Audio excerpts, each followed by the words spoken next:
It reports me as Divine Lord Yang Biome over 1 million square kilometers. Talent F-Rank Resource Talent, with all resources growing 10% faster. Beneath that sits the SSS-Rank Evolution Talent, Unique, able to accelerate Divine Kingdom Evolution, Hidden. Believers now stand at 25 Tier 2 beings, 644 Tier 1 beings, and 330,000 mortals. Techniques on file are the 5 Elements Cultivation Technique, the Vajra Indestructible Technique, and the Federal Body Refining Technique. Behind those sit the Muscle and Tendon Strengthening and Marrow Cleansing Technique, and the Myriad Spirits Return to Origin Array at Minor Mastery. Faith points read 10.67 million with 27.2 provided daily. Buildings come to 500 moon wells, 500 sun springs, and 1 B-rank Baekryong blood pool soaking 10 Tazi at a full load rate. Behind those sit 1 special class automatic concentrator, its cutting plant holding 20 Tazi at a 20% load rate, and 5 C-rank transmission towers. Assets run to 8 million blood condensing flower seeds at D-rank spirit plant,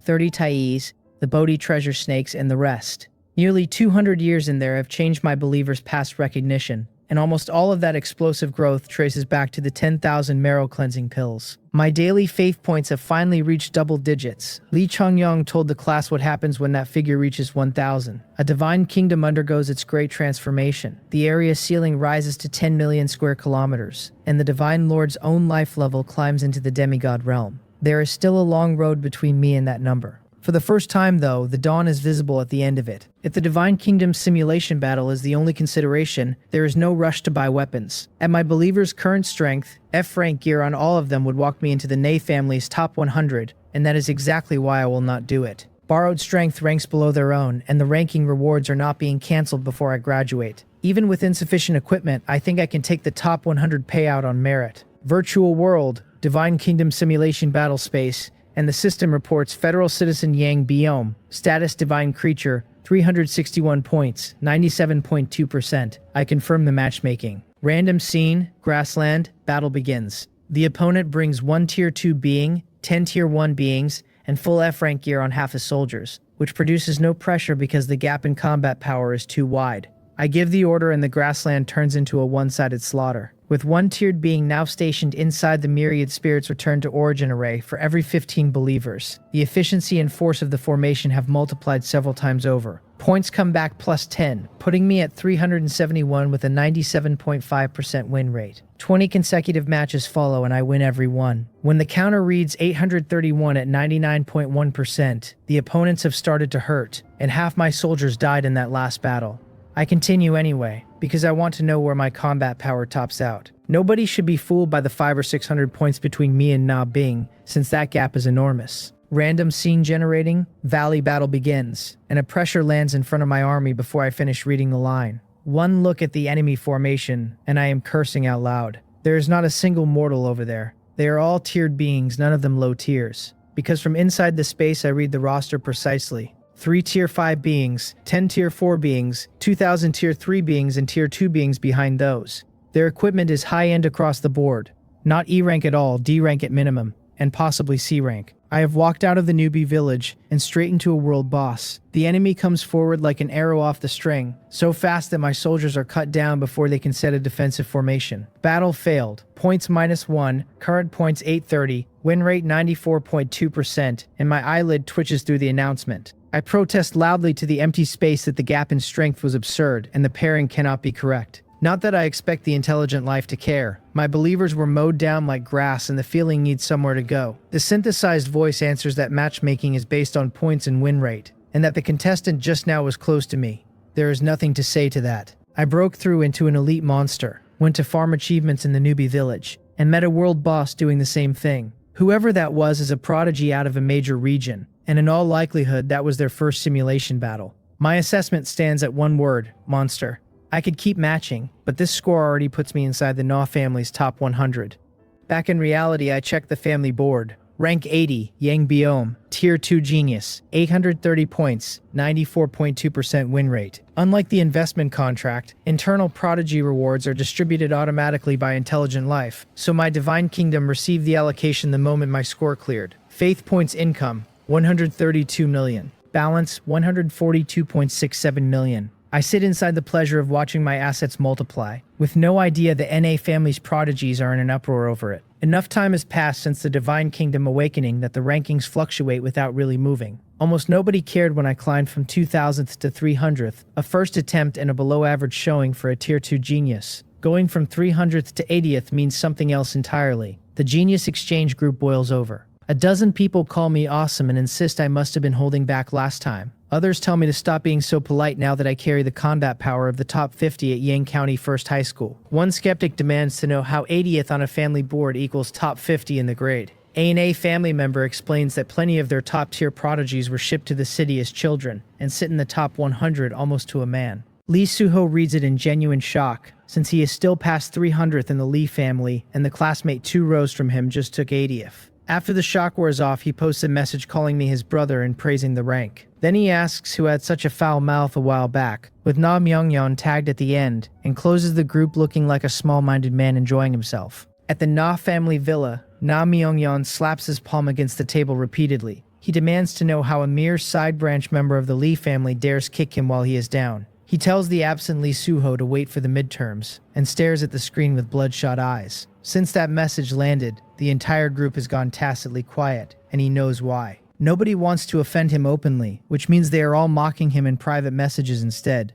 Right now, he hates me more than anyone alive. In his reading, I obviously sandbagged my first Divine Kingdom simulation battle. Playing the fool to catch the tiger made him misjudge me, and that cost him his face in front of 100 peers. With a win rate that high, he reasons, I quit after a single loss and my real ceiling is higher still. Jealousy, resentment, and a threat of helplessness braid together in him. If my Divine Kingdom were not shielded by federal law, he would be asking his parents to teach me a lesson. He forces himself calm and tells himself not to rush. When his mother returns from the pioneering campaign, she will bring resources enough for another explosive round of growth, and then he will not necessarily be the weaker of us. It is not only the younger generation. My rise has caught the Na family's elders as well, and Na Songpeng has returned to headquarters and taken his seat at a family council. Into the middle of it, the intelligent life designated number 1 delivers a notice. The family's outsider prodigy Yang Biome has entered the Divine Kingdom simulation battle a second time. His points have increased significantly, and his current family ranking is 80. The council was convened to divide the spoils of the pioneering expedition. Nobody expected a dark horse loud enough to trip the intelligent life's own announcement system. Na Sengpeng doubts his ears and checks the data himself before believing it. Then he stands up in front of the entire council, delighted, and declares that he really did not misjudge the boy. He turns on the old man beside him, names him Elder 15th, reminds him that he objected when the benefits in my contract were raised, and demands to know what he has to say now. The terms I signed did exceed what an average Tier 2 genius receives, and Na Seongpeng pushed them through over everyone's objections. They gave way only out of consideration for the state his granddaughter was in. Looking at the board today, that concession recruited a genuine talent. Ordinary people with no resources always show explosive growth in the first stretch after a great family invests. And the larger the injection, the more plastic their Divine Kingdom proves. It has been under 2 months since the Nan family signed with me, roughly 60 years of development inside, and 80th place on that timeline makes me a dark horse. One elder concedes as much, saying he watched the recording of the Yang County First High School examination and underestimated my potential. Another is openly suspicious, recalling that the family's initial funding was 100 million plus a single B-rank building. He asks whether strength can really improve that much, then asks Na Seongpeng outright whether he handed over the immortal cultivation tower. Na Seongpeng spits back that only a fool would do such a thing. The immortal cultivation tower is his core building and the capital his survival rests on, and I am his granddaughter's husband rather than his ancestor. The elder decides that is fair and waves the matter off with some embarrassment. Core buildings are too important to give away even to one's own children, let alone an outsider. Then Na Xiongpeng tells the council that although my surname is different, I am part of the Na family now, that his granddaughter is pregnant, and that the family can afford to increase its investment. He is using a moment when the intelligent life has broadcast the news to lock in another round for me, and an opening like this comes once in 1,000 years. Na He, the head of the Na family, asks from the main seat whether Elder Sungpeng has a suggestion. Na Songpeng says that at my rate of progress, I am not inferior to a Tier 1 genius, and that the family could establish another Tier 1 genius quota. The council erupts. One god calls him shameless, says I am 100,000 miles from Tier 1, and that being his granddaughter's husband does not license bias on that scale.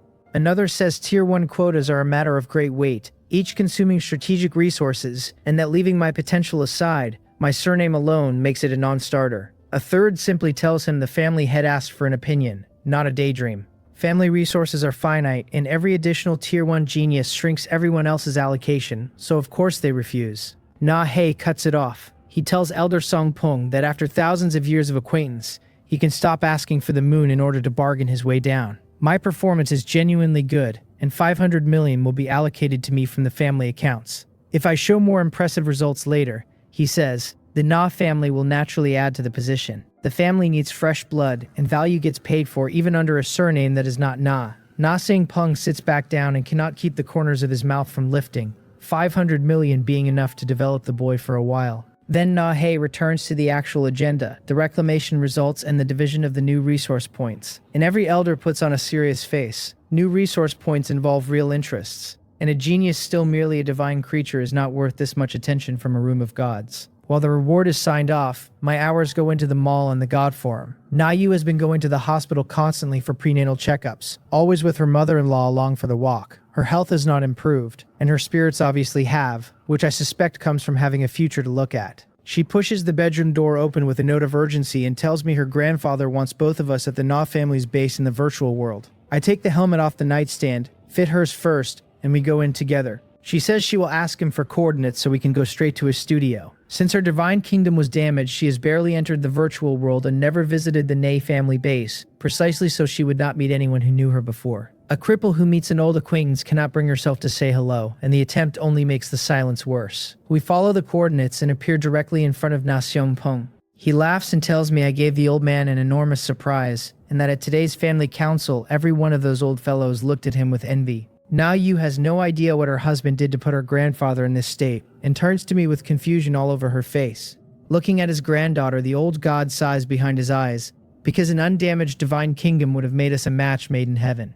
I ask what exactly grandfather is referring to, with a guess I do not want to state first. He tells me I probably do not even know what I have done. It has not been 3 months since I joined the Ney family, and I have already climbed to 80th on the family simulation battle rankings. Even he misjudged me. Ney Yu's eyes go wide and she repeats the number back at him as if she misheard it. As a direct descendant, she knows better than anyone what that board is worth. She only barely squeezed into the top 100 herself, before her college entrance examination, while my third-year midterm has not even started. Na Xiong Peng continues, telling me my timing was excellent, that the family's intelligent life broadcast the result publicly, and that even the family head now remembers my name. He has secured a direct investment of 500 million faith points, already signed off, arriving in my divine kingdom shortly. I thank him, and I am not pretending about being overjoyed. Without a first-order god in my back, the Na family would never have handed a reward that size to a boy whose surname is Yang instead of Na. Then he adds that during this reclamation campaign, he came across an ancient spirit tree seedling inside an alien divine kingdom. It is only 1,000 years old, rare enough to be worth having, and he is throwing it in as a bonus.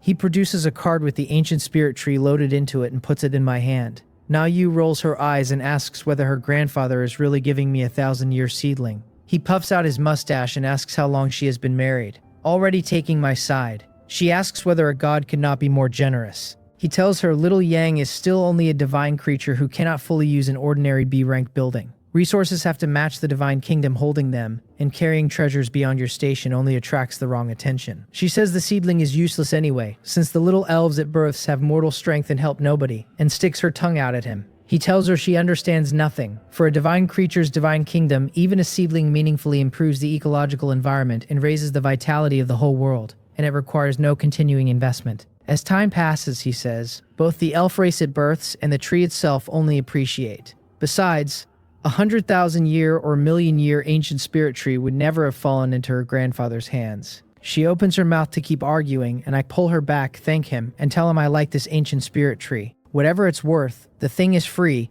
and greed over a gift has never been one of my faults. That pleases him further. He tells me a 1,000-year seedling runs between 100 million and 300 million faith points, and that I could sell it, though he recommends cultivating it while I am young. Depending on how rich the vitality in my divine kingdom is, the tree will birth elf life at intervals.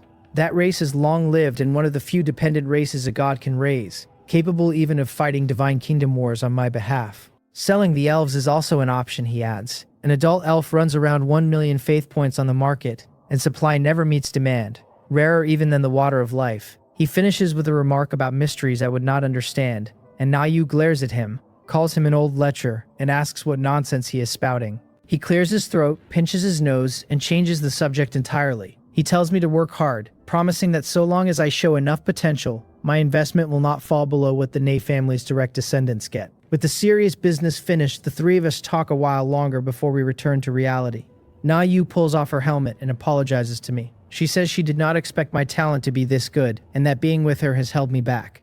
Among gods, under the witness of federal law, a married couple forms an interest community that outranks direct blood family, which is why divorce is barely heard of. That makes everyone careful about who they choose, looking either for equal social standing or for complementary divine kingdom resources. Given what I have shown, and with a first-order god for a grandfather, she and I would have been a perfect match on paper. The alien race that ambushed her took that away. As things stand, in her own judgment, she is a burden. She has worked out the rest of it too. A first-order god who made major contributions in a reclamation campaign would not normally hand out help this modest. His gifts are this size because he has drained himself buying water of life to stabilize his own injuries, and she does not want him doing it. After the child is born, every additional year of her life will cost the family a serious sum, and she will not drag the whole house down behind her. Better in her arithmetic to pour the limited resources into my divine kingdom, because the stronger I become, the brighter our child's future gets. I tell her she is talking nonsense and that it will not be long before I can repair her divine kingdom myself, and I flick her forehead lightly to end the discussion.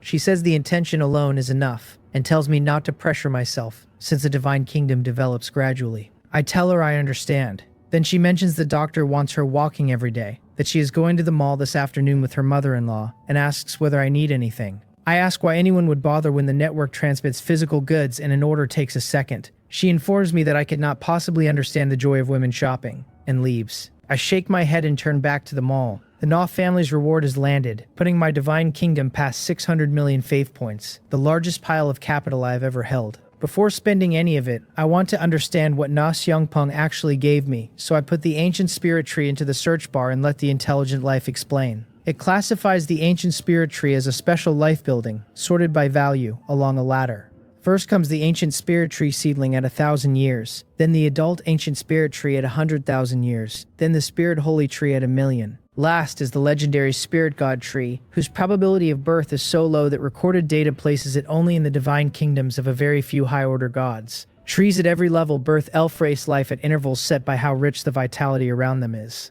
The entry divides that race into little elves, adult elves, elf warriors, elf kings, and the legendary elf emperor. The elf race is long-lived, and the longer any one of them lives, the stronger it becomes. Because of racial differences, they cannot generate fixed faith points the way believers do.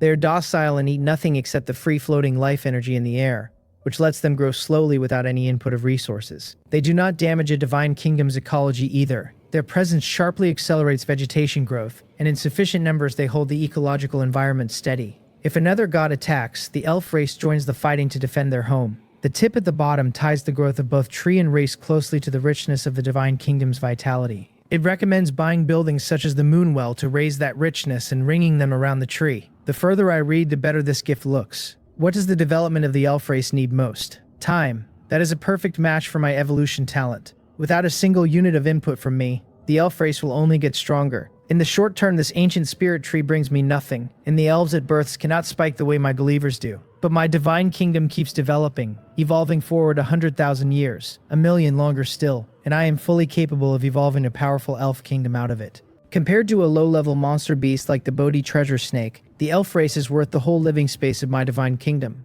The encyclopedia says that wherever elves exist, plant growth rises by 50%. Spread them across the full 1,000,000 square kilometers, and I am carrying a C-rank planting talent for nothing. I keep low-tier monster beasts inside only to hold the ecosystem steady, and given the choice I would sell every one of them. A fair number of daebung birds have taken to eating my blood-condensing flowers. Once the tree bursts enough little spirits, I can clear the small fry out, and get a clean world back. With the tree settled, I open my grand procurement project, because leaving this many faith points idle is asking for divine retribution.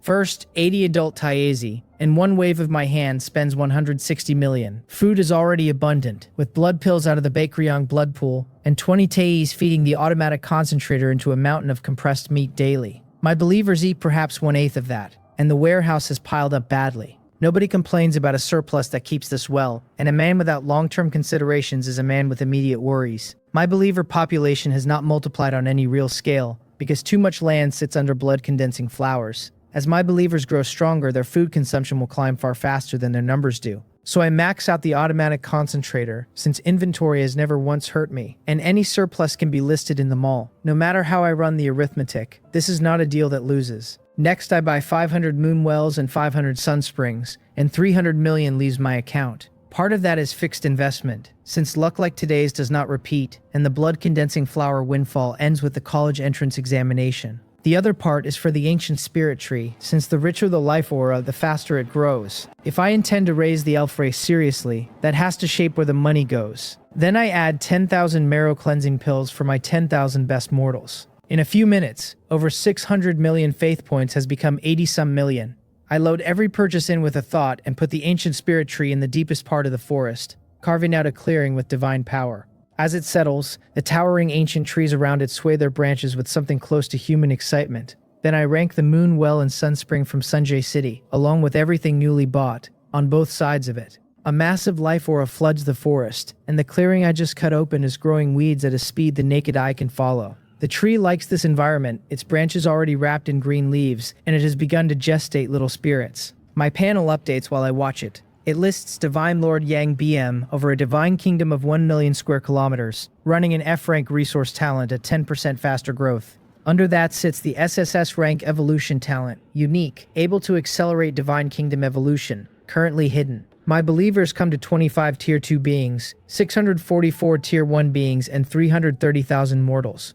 Methods list the 5 elements cultivation technique, the Vajra indestructible technique, and the federal body refining technique. After those come the muscle and tendon strengthening and marrow cleansing technique, and the myriad spirits return to origin array at minor mastery. Faith points read 82.67 million, at a daily provision of 27.2. Buildings run 1,000 moon wells, 1,000 sun springs, and the special life building ancient spirit tree, a 1,000-year seedling gestating little spirits. Then a B-rank Baikryang blood pool soaking 10 TZ at full load, and the special building automatic concentrator cutting 100 TZ, also at full load.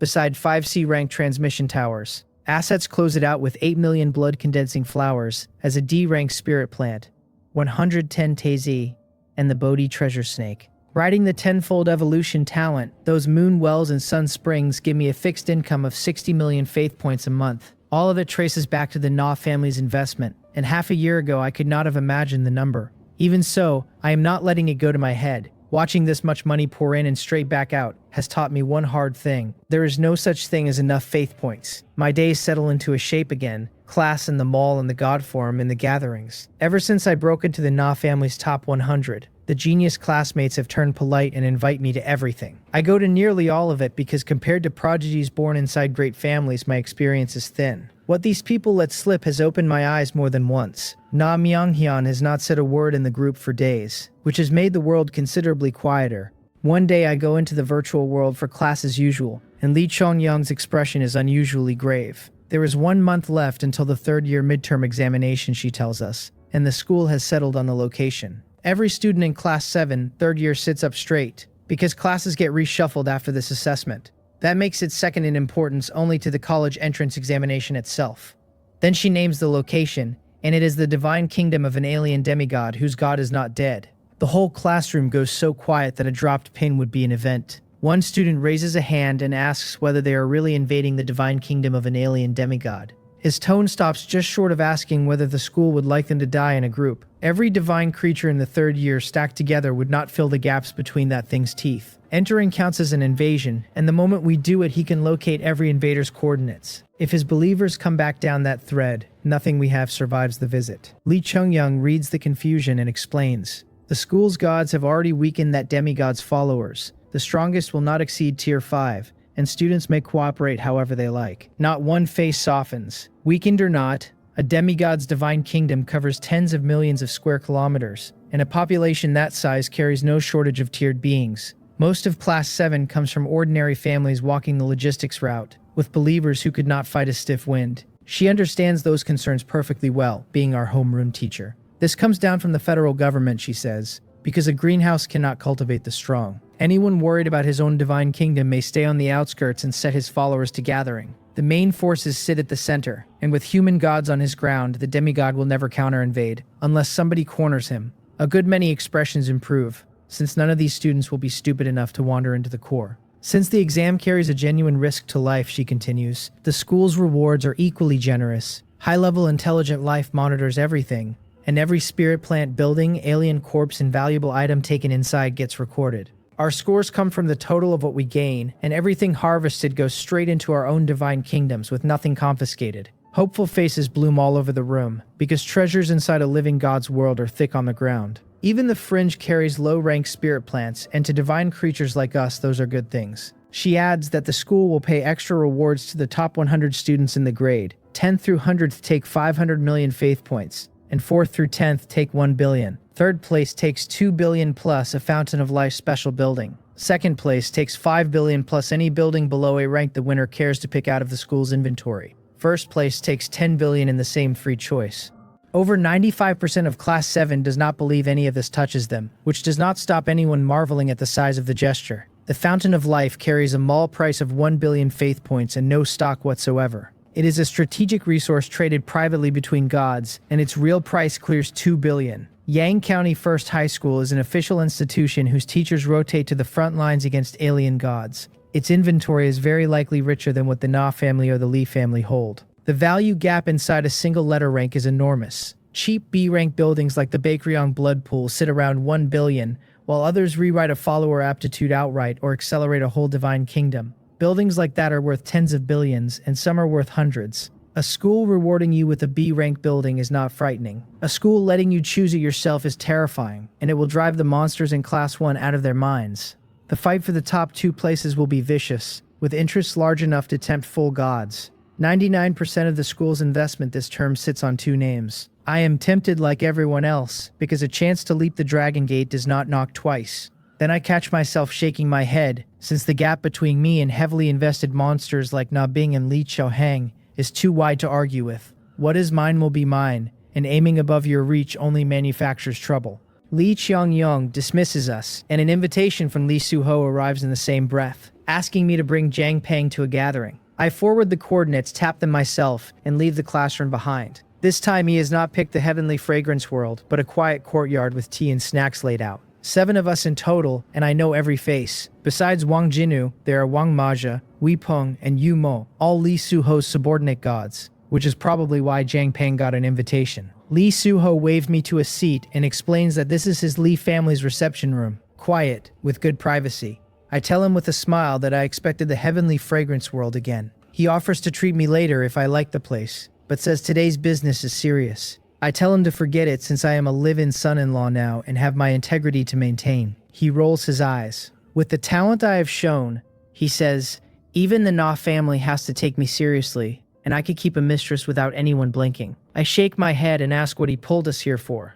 The location of this midterm exam far exceeded his expectations, he says, turning serious. Getting a good result means going deep into the heart of the alien divine kingdom, which is flatly impossible alone. So he is looking for cooperation. Before I can answer, he turns to Wang Jinwu first, tells old Wang he will not dance around it, and says that with his strength there is no route into the school's top 100. The terms are simple. Wang Jinwu sells him everything he obtains inside at double the market price, paid in full after the exam ends. On top of that comes another 20 million. If Li Suho lands in the school's top 100, Wang Jinwu agrees without hesitating and says he will come find him before the exam closes. What he needs most is resources, and doubling his harvest is a good trade in any language. I ask, honestly surprised, whether you are even allowed to operate like that. Of course, he says. There is nothing in this world that cannot be traded, and as far as the school is concerned, anything not specifically prohibited is fair. He has read the records of Yang County First High School midterms going back years. Factions form, people get stabbed in the back, and classmates rob classmates outright. Anything not forbidden is permitted, he says. And he says it like a man quoting scripture. His gaze goes heavier from there. With rewards this generous, nothing holds up under the pressure, and inside the alien divine kingdom, we will have to watch our classmates as carefully as the alien gods' believers. He has a feeling the school is running us like scorpions sealed in one jar this year.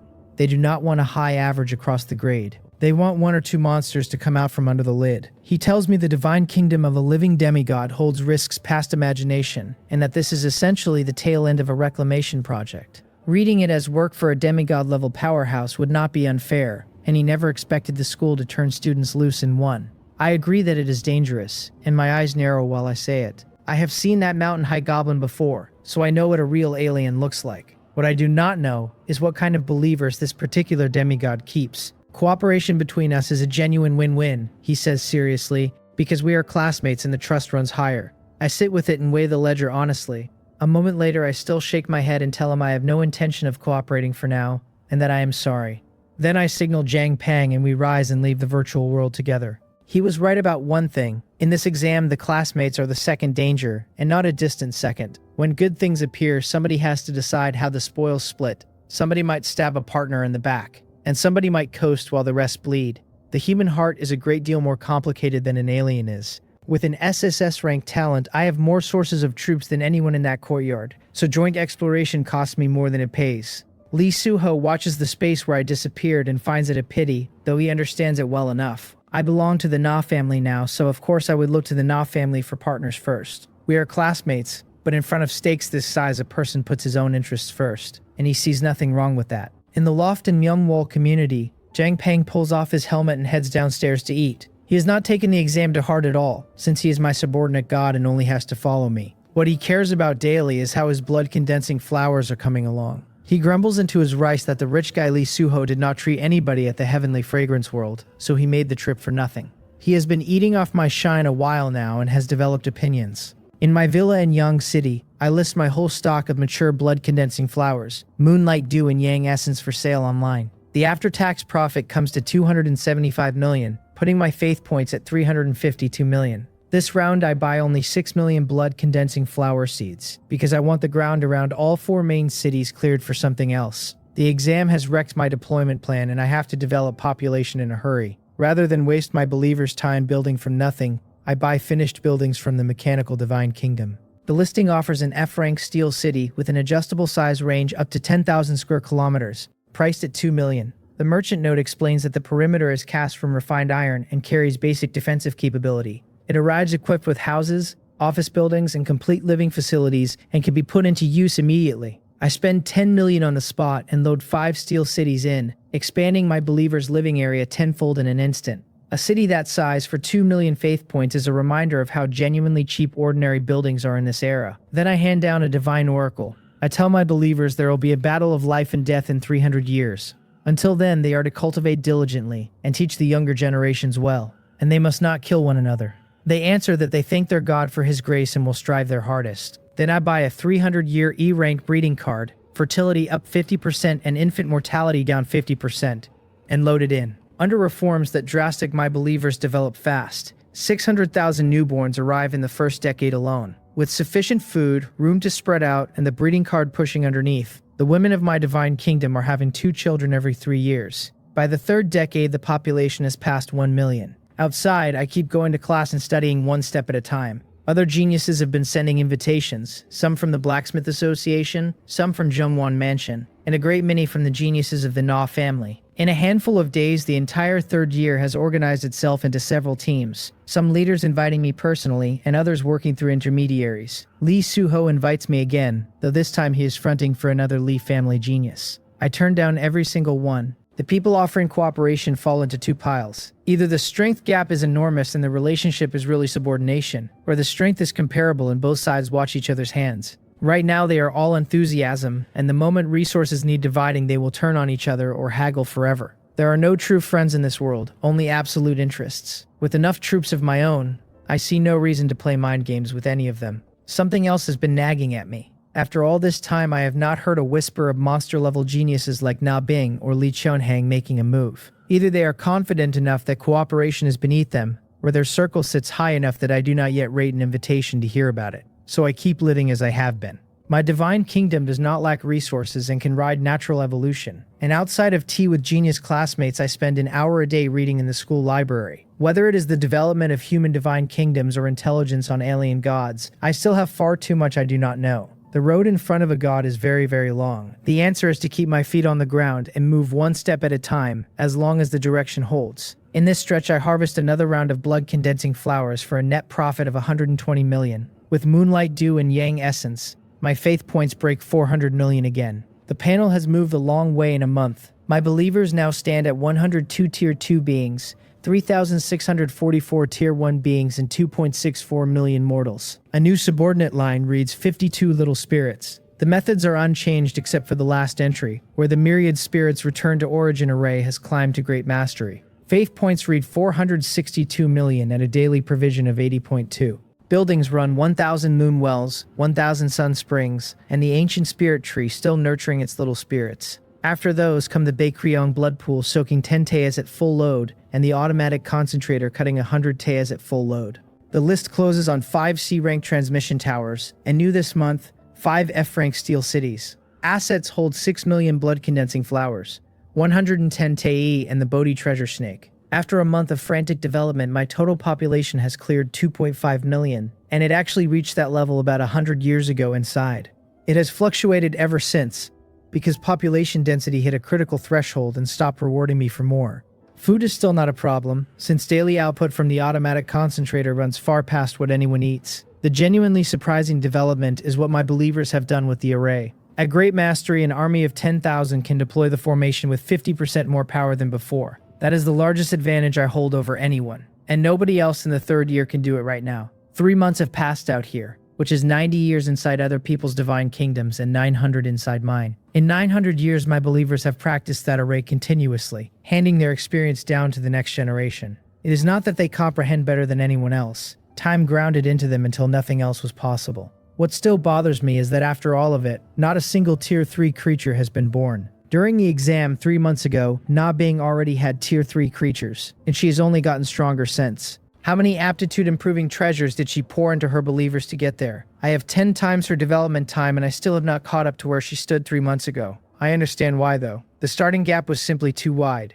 and my real explosion only counts from the day the Na family's investment landed. In 2 more days, I go to Yang County First High School for the midterm exam. Before that, I plan to throw everything at the Divine Kingdom simulation battle one last time. The losses in this exam will not be small, and my combat power sits at its peak right now. First, though, I need to visit the Na family base and buy weapons. Prices inside the clan run at half the mall rate, which is something I picked up from another Na family genius at a gathering. Smelting weapons takes a long chain of steps. Ore gets bought off the market, smelted into iron essence with mechanical Divine Kingdom equipment, then loaded into a Divine Kingdom so believers can forge it. The finished weapons get sold in batches back through the mall. Most businesses in the trade cannot carry the whole system and only handle a link or two, which means every link passes through the mall and every pass gets taxed. Taxes stacked on taxes, exploitation stacked on exploitation, and the consumer at the end of the line eats all of it. That is an indirect tax, and the Divine Kingdoms once argued about it out loud. In the 26,748th year, a god objected that goods with craftsmanship this complex deserved lower taxes.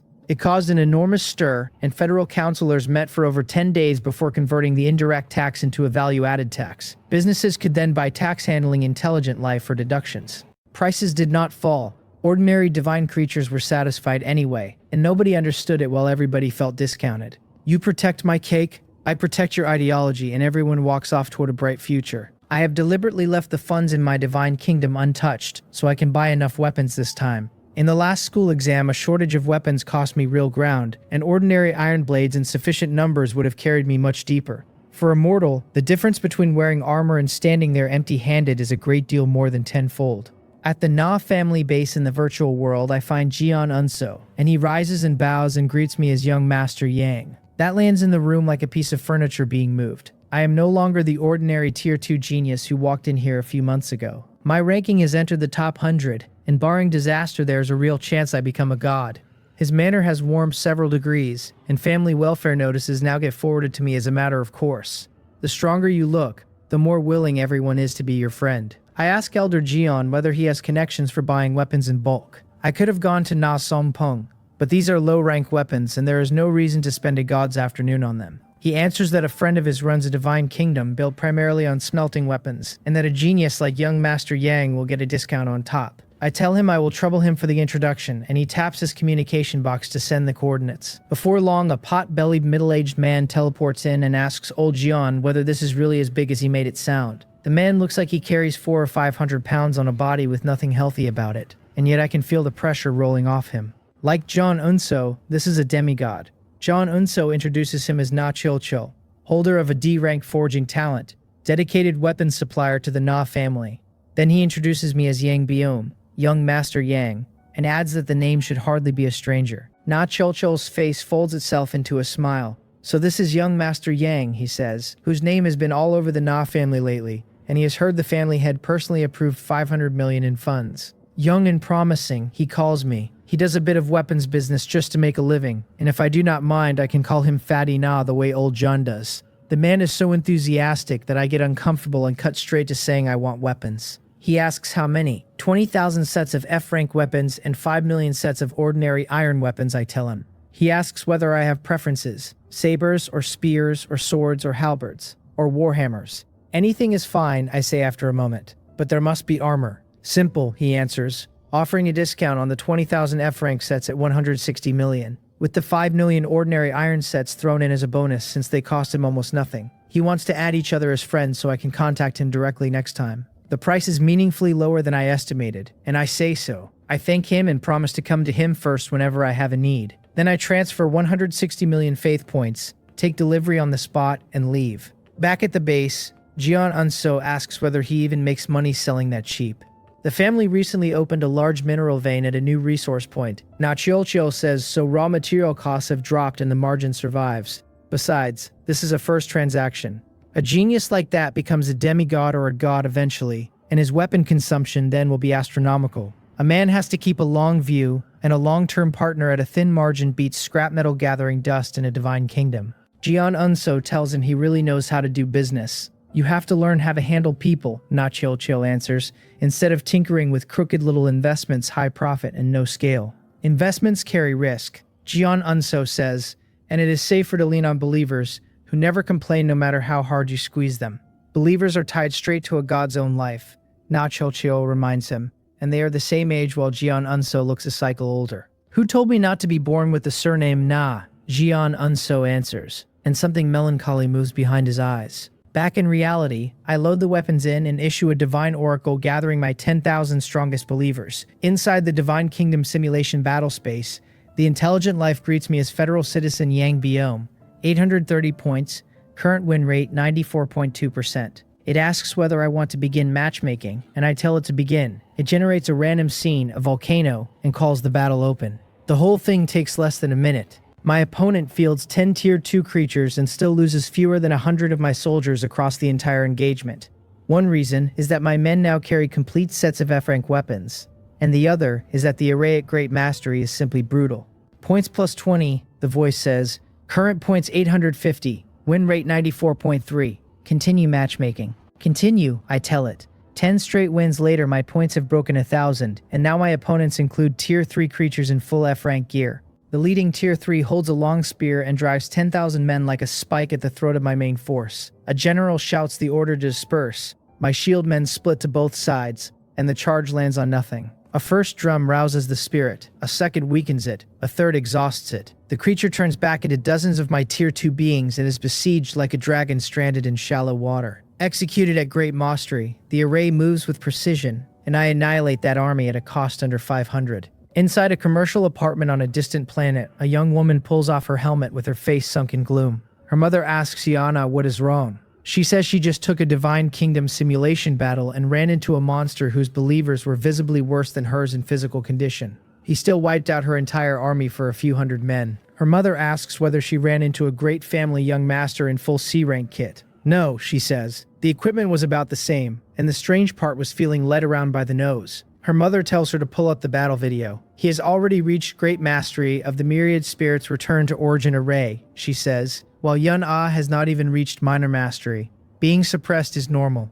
Yun Ah wants to know why she has never matched into one before, and her mother lays out two possibilities. Either he comes from a poor background on the logistics Divine Kingdom path, whose believers ground out great mastery over a vast stretch of time, which caps his potential, or he awakened recently, deduced the array himself, and taught it down to his believers, which makes him a true genius. So which one is he? Yana asks. Her mother tells her flatly that she is a woman who commands believers to farm and sell spiritual rice. She has no authority whatsoever to look up a simulation opponent, and her daughter should go rest before dinner. The simulation battle pools divine creatures from the entire human race, so any kind of monster can walk into a match. Run into someone climbing the ladder and a 10,000-man unit vanishes in a few breaths, and there is no point overthinking it. Past 1,000 points the opponents harden, and Tier 3 creatures appear at a much higher rate. A few matches on, I draw one fielding a Tier 4 creature and 5 Tier 3 creatures, at close to double my overall strength. I watch rather than interfere, because my believers understand this array better than their god does now. A single Tier 4 creature handles 100 of my men by itself, one sweep of its spear throwing a dozen out of my front rank. Their army runs a formation built purely for offense, like a venomous sting, concentrating every ounce of force on one point and driving for my array core. The Myriad Spirits Return to Origin Array is a basic F-rank array the federal government hands to seniors, and its virtue is inclusiveness, covering cultivation, defense, offense, and movement. I have met other arrays in matchmaking, but this one is worse to face, and judging by its power they have taken it to minor mastery. I had assumed great mastery would carry me even with less strength behind me. Once the array breaks, it comes down to raw force, and they erase my believers at a cost of 30% of their own. Points -1, the Intelligent Life says. Current points 2034, win rate 92.5. Continue matchmaking. End matchmaking, I tell it, and pull my consciousness out with a small shake of my head. The array is F-rank, and being that balanced means it has no edge anywhere. Against an array with one prominent advantage, I get put on the back foot even when my comprehension is higher. Relying on this one alone is too one-dimensional, and I need to buy others. I open my wristwatch and pull up the Ney Family Divine Kingdom Simulation Battle Leaderboard. First is Master Na Hun, Tier 1 Genius, 1950 points at 63.2%. Second is Na Bing, Tier 1 Genius, 1,650 points at 65.5. 34th is Yang Biome, Tier 2 Genius, Tel 244 points at 92.5%. 111th is Na Myung Hyun, Tier 2 Genius, 842 points at 51.2%. Even with every believer in F-rank weapons and my combat power maxed out, 34th is where I stop. It is not only me improving either, since Master Nahun is nearly at 2,000 now. The result sits inside my expectations, and the pity is that progress like this earns nothing from the Ney family. The higher a ranking climbs, the more fixed everyone's position becomes, and inside the top 100, the board may barely move for the rest of senior year. Somewhere in the family, a genius opens the leaderboard, discovers he has dropped a place, and the Na family group chats light up. One complains that it is Yang Biome again, 34th this time, pushing him out of the top 50. Somebody else asks whether he is still not working hard and tells him he is an embarrassment. He turns to his father for more resources, since a son who cannot hold a top 50 slot reflects badly on the father too. His father asks whether he has even finished the resources handed over last time. The Genius Exchange group picks it up from there. Na Chum-wan reports that his cousin got pushed out of the top 50 by me and is being lectured by Elder Sixth right now. The cousin tells him not to air the family's dirty laundry in public. Na Chum-wan apologizes, says he forgot his cousin was in this group too, and promises to go discuss it somewhere else. Then the group swings back to recruitment, several of them tagging my name and asking whether I am really not considering a collaboration. There is strength in numbers. One argues and anyone alone gets surrounded and erased. Another says he has already pulled in 8 people, everyone over 500 simulation battle points. Only a strong team, they agree, earns the right to push into the heart of that divine kingdom for the core resource buildings. I never see any of it because Na Xiaopeng is calling. His voice comes through the smartwatch urgent, demanding to know how my strength improved that much, and whether I squeezed my followers dry. No, I tell him. He asks what my strongest follower is, and I say Tier 2 being. He asks how that is possible with 10,244 points, and I can hear him deciding whether I am pulling his leg. I tell him I have attained great mastery of the Myriad Spirits Return to Origin Array. He goes quiet, then tells me in a different voice to send every battle video from today, immediately. The tone alone gets me moving. The simulation battle protects personal data so strictly that not even a god may look at a match without the participant handing it over. He answers my upload with one word telling me to wait, and then nothing. He watches a few of the battles, confirms it is genuinely great mastery, and swears out loud that he has picked up a treasure. Then he goes straight into the virtual world to request a meeting with the family head. In the Na Family Elder Council chamber, there are only 2 people, Na He and Na Songpeng, and the walls are projecting my battles. Now the family head believes him. Na Songpeng says. He had worried the boy squeezed his followers dry for this exam, so he looked into it and never expected comprehension this heaven-defying. On comprehension alone, nobody in the Na family's younger generation stands above me. Na He answers with a sigh that it is a pity. Had he known earlier, the Na family could have supplied pills to lift the boy's followers fast and let him compete for the resources First High School is putting up. My followers are simply too weak, and that is the whole problem. With a mass of Tier 3 or Tier 4 beings behind me, I would be the dark horse of this midterm exam. Na Seongpung presses in quickly. They cannot judge only by the present, he says, because once I reach godhood, my combat power will run far past others at my rank, and I can expand territory for the Na family. An array genius, he says, and lets the family head fill in the value himself. That much is natural, Na-hye agrees, with a serious nod, since a talent like that gets nurtured with everything they have, son-in-law or not. Na Seongpung tests the water and asks whether the family head has considered adding another Tier 1 genius slot. Na-hye studies the projection for a long moment and finally sighs. He is willing to give the boy a chance, and if I enter the top 10, he will convene the Elder Council for a full vote. Na Seongpung thanks him and cannot keep the delight off his face, because the resources behind a Tier 1 genius are enormous. The faith points are the smaller half, and the precious part is the special buildings that cannot be bought. Then Na-hye adds one more line. If the Elder Council does not pass it, he will use his own authority as family head to reward the boy with a sea of flesh and blood pool instead. After Na Seongpung leaves, he turns the matter over repeatedly and finally composes a message and sends it. A cold, elegant figure arrives in the chamber a moment later, and it is Na Bing. She asks her father why he called her, and he tells her to watch this first.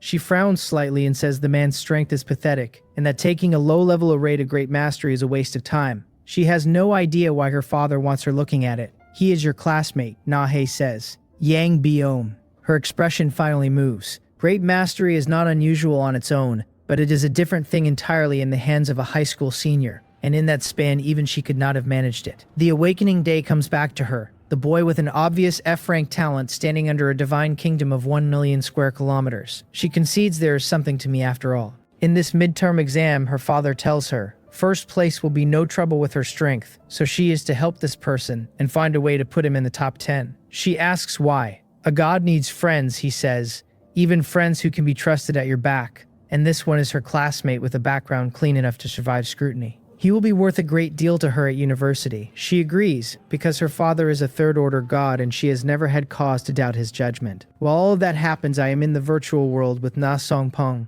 watching him produce 2 cards packed with weapons, 50,000 sets of F-rank weapons and 10,000 sets of E-rank weapons, he says, and any more might distort my evaluation. I thank grandfather, genuinely caught off guard, since buying that inside the family would run 2 or 3 billion. He tells me with a solemn expression that I must find every possible way into the school's top 10, and that a great opportunity waits if I manage it. I nod to show I understand. Even if he had said nothing, I would have gone at that ranking with both hands. My followers cannot match the family geniuses in raw quality, but with 2.5 million people and the evolution talent underneath them, I can absorb attrition without flinching. The top 10 is something I can actually fight for. Before I can leave, another invitation surfaces, and it is from Na Bing. Any other classmate and I would be preparing to pretend I never saw it, but I do not have the nerve to refuse this one. I tap the coordinates and my consciousness lands in a meeting room. I cup my fists and ask Bing Nuna whether there is something she needs me for, because that is what everyone in the exchange group calls her. She tells me she has formed a 7-person team with Na Wool, Na Yang, Lee Cheonhang, and 3 others from the Lee family. They plan to work together against the core of the alien demigod's kingdom during this exam, and she asks whether I want to join. Her voice is cold and does not change temperature anywhere in the sentence. I ask, honestly puzzled, whether my strength is not insufficient for that, since I know every name she listed and all of them sit at the top of the grade. She tells me proudly that if she says I can, I can. That only puzzles me more. Why would she want to look after me? And is this ice block really on such good terms with my Yuya? I am not stupid, and what she is doing is plainly a hand extended downward. 90% of an alien divine kingdom's assets sit in the core area, so following her would hand me a decent ranking off the smallest scrap of meat. Without the evolution talent, I would have said yes before she finished the sentence, but I would rather explore alone.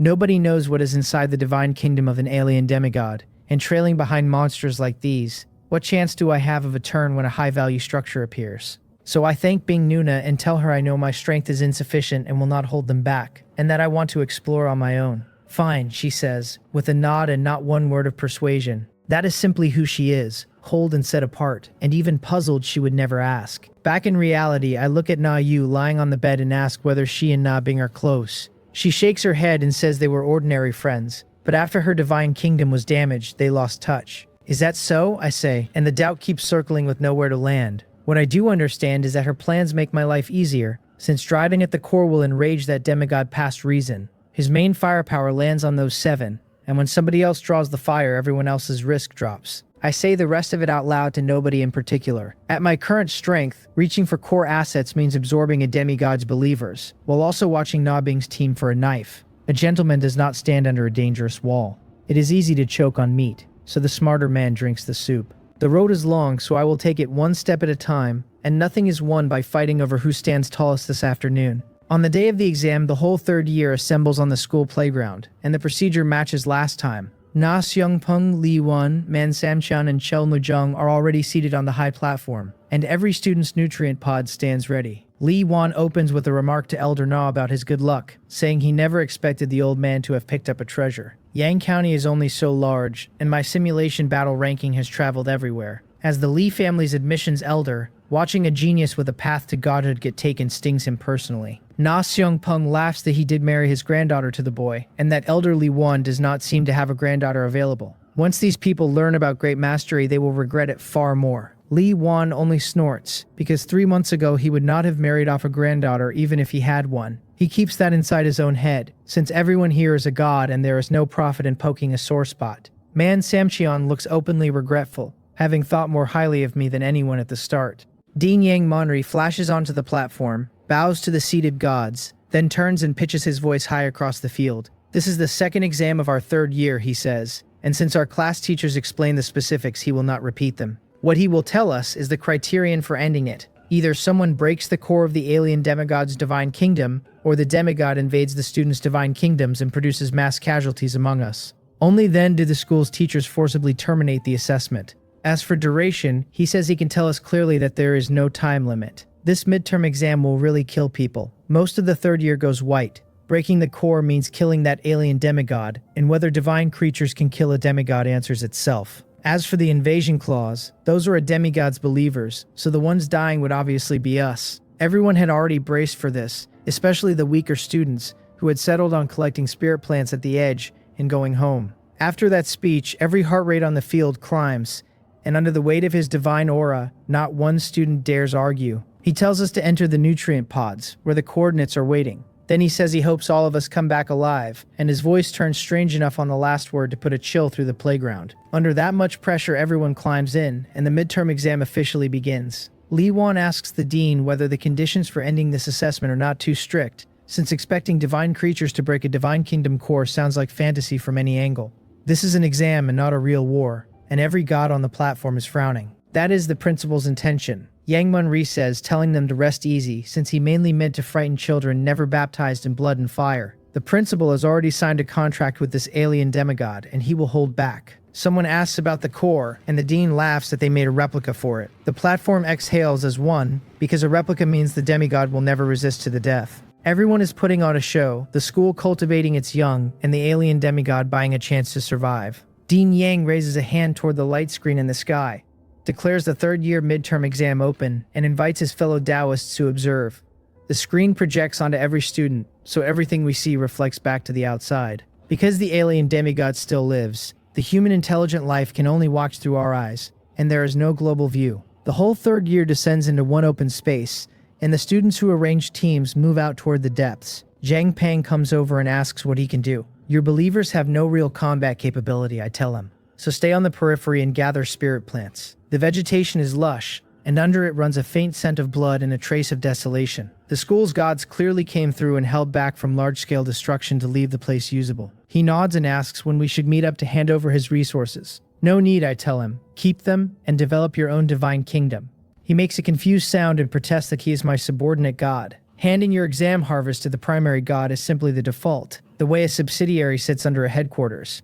He has already eaten well off me for months, and being told to keep his own earnings would make every other subordinate god in the grade sick with envy. There is nothing on the edges of this place valuable enough to matter to me, and I am aiming at the top 10. Watch your own safety and try not to go deep, I tell him seriously.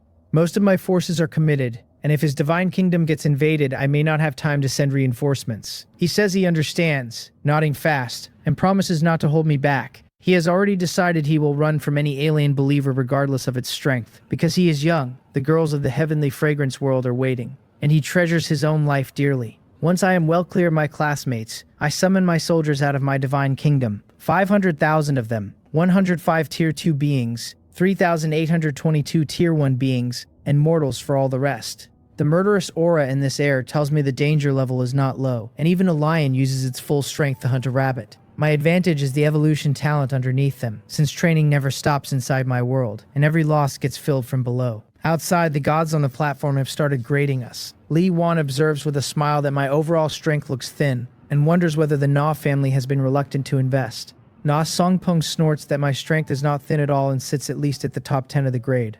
Li Wan's curiosity sharpens and he asks whether I have some kind of trump card. Na Xiongpeng explains nothing, because once the array comes out at great mastery it will shock the man senseless, and he cannot wait to watch the face that comes with it. Na Bing in Li Cheonhang's team is crazy enough to be heading straight for the core, someone says. They are certainly confident, another answers, but even weakened this is a demigod, and the power in a core area is never weak. Man Samqian turns to Yang Monri and asks how much effective force this alien demigod still has. Over 1,000 Tier 5 beings, the Dean says with a slight smile. Over 10,000 Tier 4 beings, over 100,000 Tier 3 beings, and tens of millions in common population. Principal Hong Byung really does dare to apply pressure, Na Sung Peng says with a bitter laugh, and these little fellows are in for some hardship. Worry moves in his eyes, and he is looking at my position. If every believer of this demigod gathered in one place, they could erase the entire senior year. A demigod's divine kingdom comes stocked with traps and toxins on top of believers. Since at that height defensive structures are not optional, he prays quietly at my figure on the screen, calling me a stupid brat and telling me not to sink my ship in a shallow ditch. Inside the alien divine kingdom, I keep pushing forward. Thanks to the intelligent life, value readings now sit on top of everything my eyes land on. Ordinary trees, 0 points. Ordinary beasts, 0 points. Weeds, 0 points, over and over until the phrase stops meaning anything. More than 100 kilometers in, I have gained nothing but a handful of F-rank spirit plants, and the assessment reports examining Yang Biome at 13,200 points. The valuation rule runs essentially 1-to-1 against faith points. There is one good piece of news, because this exam carries some kind of invisible rule power. Once I come within 100 meters of a valuable item, I can collect it without detailing soldiers to gather it, and efficiency goes up enormously. Noise starts up deep in the forest, and I can make out figures darting between the towering trunks. Demon monkeys, I decide, once I get a clear look at their shapes, and they are 3 to 4 times the size of my own believers. The readout in my iris calls them alien believers, demon monkey, ordinary, corpse value 10 points. There are only about 100, they carry very little intelligence, and looking at an army of 500,000, they show no fear whatsoever. They drop to the ground, take up iron staves, swing them into blurred after images, and settle into a formation. I say out loud that they handle those staves quite well. Then I wave my hand, my vanguard charges, and one exchange later this batch is dead where it stood. With a thought, I move the corpses in, and not only for the points. These bodies go into the Baekryong blood pool and refine into blood pills at a far better rate than Taiye's meat does. Everything should be put to its best use, and nothing gets wasted. Roughly 1,000 kilometers deeper, a scream goes up from the rear as an entire unit of 1,000 soldiers drops into a swamp. The readout names it an F-rank defensive structure, swamp. Triggered, 10,000 points. I collect the structure, and my 1,000 ordinary soldiers have already suffocated by then. I ask out loud how many times this makes, because this place is practically built to kill. Untriggered traps cannot be found at all, and I have barely met any alien believers while already losing close to 10,000 men. My estimate of the danger inside a demigod's divine kingdom climbs another level. The deeper we go, the thicker the traces of battle. Scorch marks, toxic smoke, sword gashes, and mountains split clean open by some power I cannot name. Even in fragments, the scale of what happened when the school's top brass came through here is perfectly legible. Something pulls at my attention, and I order the full army east. This is a scouting method I worked out myself, because inside an alien divine kingdom I can only observe with my own eyes like any ordinary believer. But I am a god with absolute control over my people, and if I want it I can look out through the eyes of any single believer I own. So I dispatch scouts in groups of 100 in every direction. And one team has just found a monkey tribe holding at least 5,000 demon monkeys. The main army arrives, and I finally see the whole picture. The monkeys live in a valley, picking wild fruit, drawing water with bamboo tubes, young ones playing while the large ones patrol. The readouts come in a stack. A demon monkey general reads as a tier 3 being at 10,000 points. Demon monkey soldiers read as tier 2 beings at 1,000, and lesser ones as tier 1 beings at 100. Most of them are tiered, the ordinary ones are the minority, and a great many are wounded. These have to be the remnants left after the school's divine powerhouse is swept through, which leaves the question of why they gathered here. I turn my eyes to the fiery red peach forest standing behind the tribe. 10,000-year fire spirit peach tree, C-rank spirit plant, 5,000 points, and there are at least 10,000 trees in it. Joy hits me all at once, because these monkeys have been sitting on a treasure land. Full army advance, I order, and leave none alive. The valley walls run steep on both sides, and the middle only fits an army of 10,000, which makes it easy to defend and hard to attack. For me, that is enough, because with C-rank spirit plants in that quantity, I would take the place by piling up bodies. Most of these monkeys are wounded besides. The Tier 3 demon monkey watches my soldiers pour out and calls us humans despicable, since its home was torn apart because of outsiders like us. It shouts for its monkeys to repel the enemy, and every demon monkey in the valley snatches up an iron rod and charges. Myriad spirits is one, myriad spirits is me, my generals call, and I give the order to kill. Easy to defend and hard to attack does not save them, since their condition is too poor. Demon monkey soldiers or babbling little monkeys, I spare none of them. Then I sweep every alien corpse into my divine kingdom with a wave. Those not of my race must have a different heart, and these are enemies rather than pets in somebody's house. There is nothing like pity anywhere in me while I watch it. After the battlefield is cleared, I take all 10,000 fire spirit peach trees in, and the harvest comes to 60 million faith points, putting me at 73.6 million points. As expected of a demigod's divine kingdom, dangerous and generous in exactly the same proportion. The divine powerhouses outside watch that haul with a good deal of sighing. Good luck, Lee Won says, to stumble onto a peach orchard where the only guards left were remnants. The others nod along, because with C-rank spirit plants in that quantity there should have been 50,000 monkey soldiers stationed there before the invasion. Against a natural fortress like that valley, my army would have needed 3 times its numbers, and it would never have gone as smoothly as it just did. Man Samchon studies the light screen and says something is off. These monkey soldiers are wounded, granted, but most of them are tiered beings, so why are the losses this low? Everyone saw the fight, and I killed all of them in a few rounds with a 10,000-man army and lost under 1,000 men.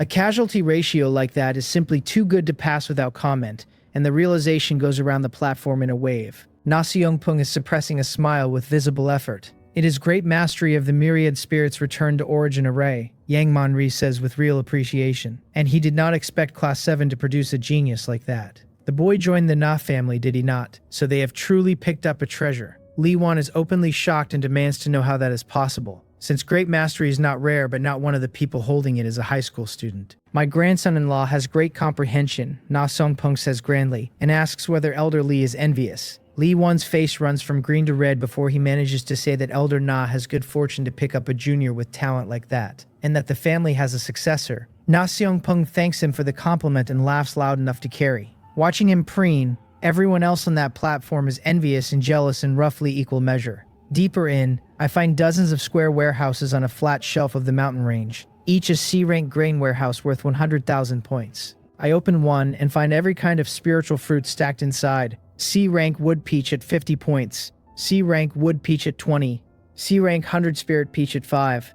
Every warehouse is packed to the roof, so I take all of them. The assessment adds 36 million and puts me at 125 million points, and the thickening harvest means I am closing on the center. I check the ground and find monkey tracks left recently. Using this point as the center, I send 20 teams of scouts out, and my consciousness stays in the middle of the army with my eyes half closed, while my attention rides behind them. Traces of the monkey group turn up quickly. 10,000 elite troops move to the southeast. I order through a divine oracle, and the rest hold position. At the destination, I look past the monkeys at a mine cave behind them, and the readout stops my breathing for a second. Medium-sized mineral vein containing various basic ores, 500 million points. Divine Kingdom wars grind weapons into scrap at a rate nobody outside them believes, and a vein like this produces ore forever, which makes it a money-printing machine for any god with a forging talent. Even a medium-sized one carries value comparable to the cheapest B-rank building on the market. The monkey losses here must have been severe, because fewer than 1,000 soldiers stand guard over it. Strike fast, I order, and leave none alive. In under 15 minutes, every monkey soldier is dead, and every corpse is inside my divine kingdom. I walk to the mouth of the vein, take a breath, and think the word collect, unsure whether the invisible rules allow anything this large. The mountain range shakes with a sound like a distant detonation, and then it is gone. I can feel the medium-sized mineral vein sitting in my world, and for one undignified moment, all I can think is that I am rich. I bring the 10,000 elites back to the main force and push on. Every 5,000 kilometers turns up several granaries, so this alien demigod built a supply line along the route. I take all of it, because the value is real, and anything I cannot use gets listed on the mall the day I walk out. Along the way I meet another monkey troop, 30,000 strong with as many as 5,000 monkey soldiers among them. The ground is wide open, so I throw all 500,000 of mine at them and crush them at a cost under 20,000 casualties. Beyond the corpses I take spiritual fruits of every kind, the miscellaneous iron rod weapons, and even the F-rank buildings scaled for monkeys. By now I have accumulated 1.5 billion points. Taking resources by invading somebody else's divine kingdom goes so fast it is practically addictive, and I say so out loud while a C-rank building slides in. My soldier losses have long since passed 200,000, and my believers keep breeding and training behind me, which holds my strength here steady at around 500,000. Outside, Na Xiongpeng has been grinning for days. His grandson-in-law's luck is truly good. He tells anyone within reach, actually finding a supply line with resources delivered to his door. Aside from Na Bing's team driving at the core, every other student's results have been left far behind, and holding this line makes a top 10 placement a formality. The deeper he goes, the more dangerous it gets, Chiel Mujong says without inflection. He has not met the main demon monkey army, and he is only this comfortable because the school's experts cleared that supply line ahead of him. Chiel Hyung is right, Man Sam-chun murmurs, and yet holding 500,000 men says the boy's foundation runs deep. Somebody points out that using a breeding card before an exam is standard practice. Somebody else notes that even Na Bing's group is flagging, with total strength down about 30%, while this one holds his starting numbers. As the days run on, the monkey troops keep getting stronger, and Tier 5 demon monkey generals start appearing among them. My numbers still annihilate everything in front of me, and my movements get more careful anyway. Every 10,000 kilometers I halt, rest, and push scouts out in all directions. First to avoid walking headlong into the main demon monkey army, and second to find traps. With the army moving as one body, a D-rank or higher defensive structure can take over 10,000 men at a stroke. The evolution talent keeps my supply of soldiers ample, but too much damage at once still drops my overall strength for a stretch. Losing combat power inside an alien demigod's divine kingdom is not a condition I want to be in. My harvest is already substantial, so playing it safe and advancing slowly is the only correct answer, and I am not interested in being clever about it. Then a scout reports that human traces have appeared, 1,000 rai to the east. A demigod's divine kingdom is so vast that I have raised my scouting from 100 teams to 500, which puts nearly a tenth of my strength on reconnaissance alone. I cannot personally monitor that many believers, so I gave a standing order that when a team finds something, one man stays in place while the rest come back to report. On the news, I connect my consciousness straight to the soldier holding that spot, and take his entire field of vision. Cold radiates off everything around him. The whole valley is sheeted in a thin layer of ice with no sign anywhere that it has begun to melt. That aura belongs to Na Bing, and my heart jumps when I place it, because I have felt it before and this ice shares its origin exactly. Why it is frozen is another question, and I wonder for a moment whether she already has believers at the Qi refining realm capable of ice attribute spells. I discard that immediately. It has been half a year since the awakening, and even with her B-rank ice spirit root talent, believers at Qi refining would be absurdly fast. Climbing above Tier 5 is a genuine wall, more like the gap between a mortal and an immortal cultivator than a step on a ladder. That is exactly why the school's divine experts capped this alien demigod's believers at Tier 5 for the exam. So it must be some other means, a special building or an ice attribute weapon.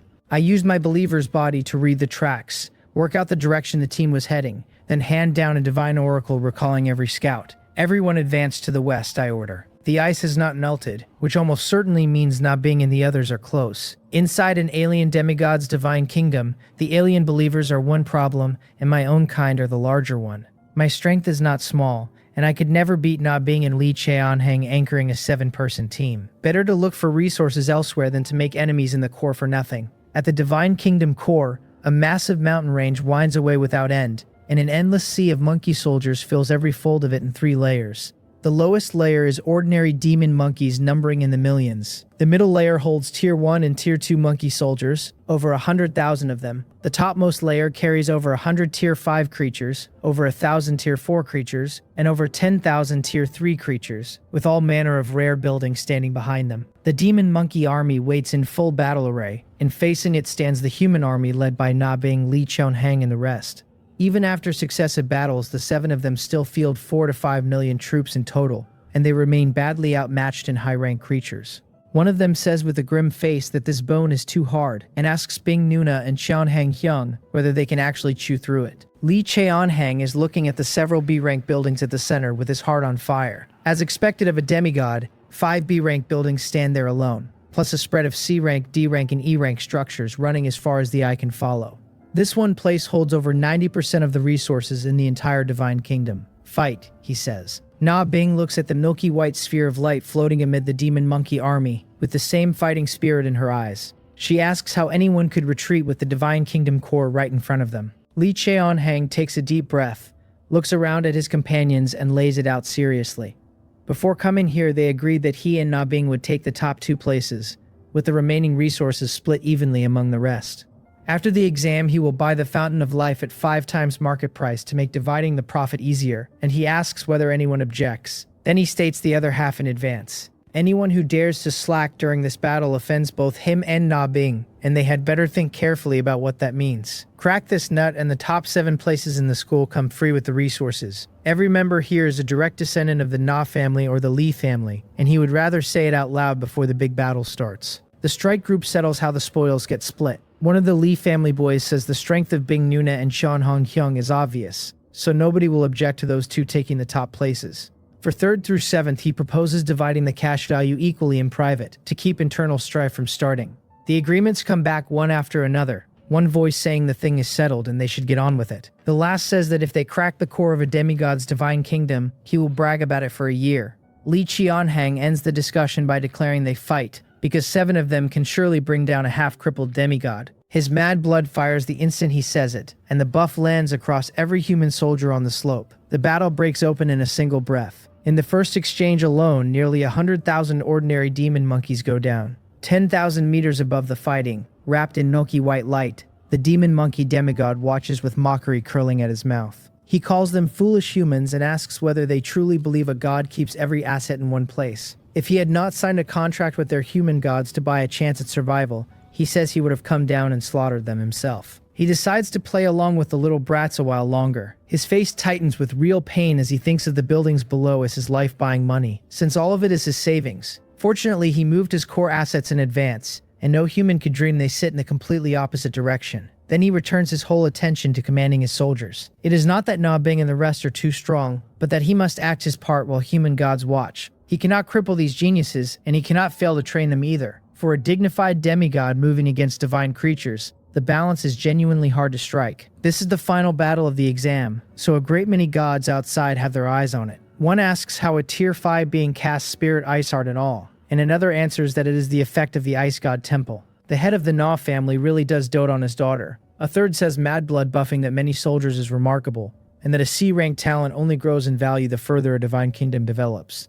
No wonder the Li family treats the boy as a tier 1 genius. The last voice complains that the stupid monkey is going easy on them, because the formation broke far too quickly. Even from where I stand, I feel the mountain range vibrating. I cannot see any of it, but the tremors carrying across 10,000 miles and the thickening smell of blood tell me plenty. They are fighting with their lives on the line. Once that core is breached, the midterm exam ends, which means every hour I spend crawling is an hour wasted. I stop sending scouts out in twos and put my entire army into the search. With the top 2 of the senior year in the field, I am not fooling myself about first place. Na Song Peng told me a fortuitous opportunity was waiting in here, and the top 10 is still worth chasing. Another few months pass inside my divine kingdom while I walk, and I spend them slotting 20 granaries into place. Then I stop, because the forest ahead is wrong.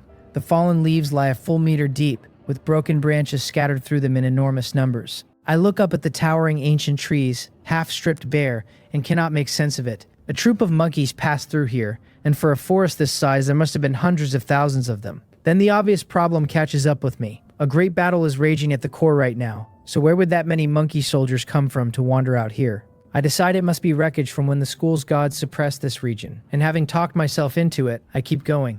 Outside a massive valley I stop again, looking down at endless monkey footprints pressed into the dirt. These are probably, most likely, also prints from before, because the demon monkey demigod cannot split his forces this far out. There may be treasure here from the earlier fighting, and I am not walking away without a look. I send forward a tier 2 being who has practiced the light body art, and I hang my consciousness on him as he goes. He reaches the lip of the valley as nimbly as a monkey himself. Through his eyes I look down, and for a moment I simply stop working. The readouts come up one after another and each says the same thing. A demon monkey general, tier 5 being, 1 million points. Then another, and below them the ordinary demon monkey soldiers without number. The entire valley is packed with ranked demon monkeys, 1 million of them, lying in the leaf litter.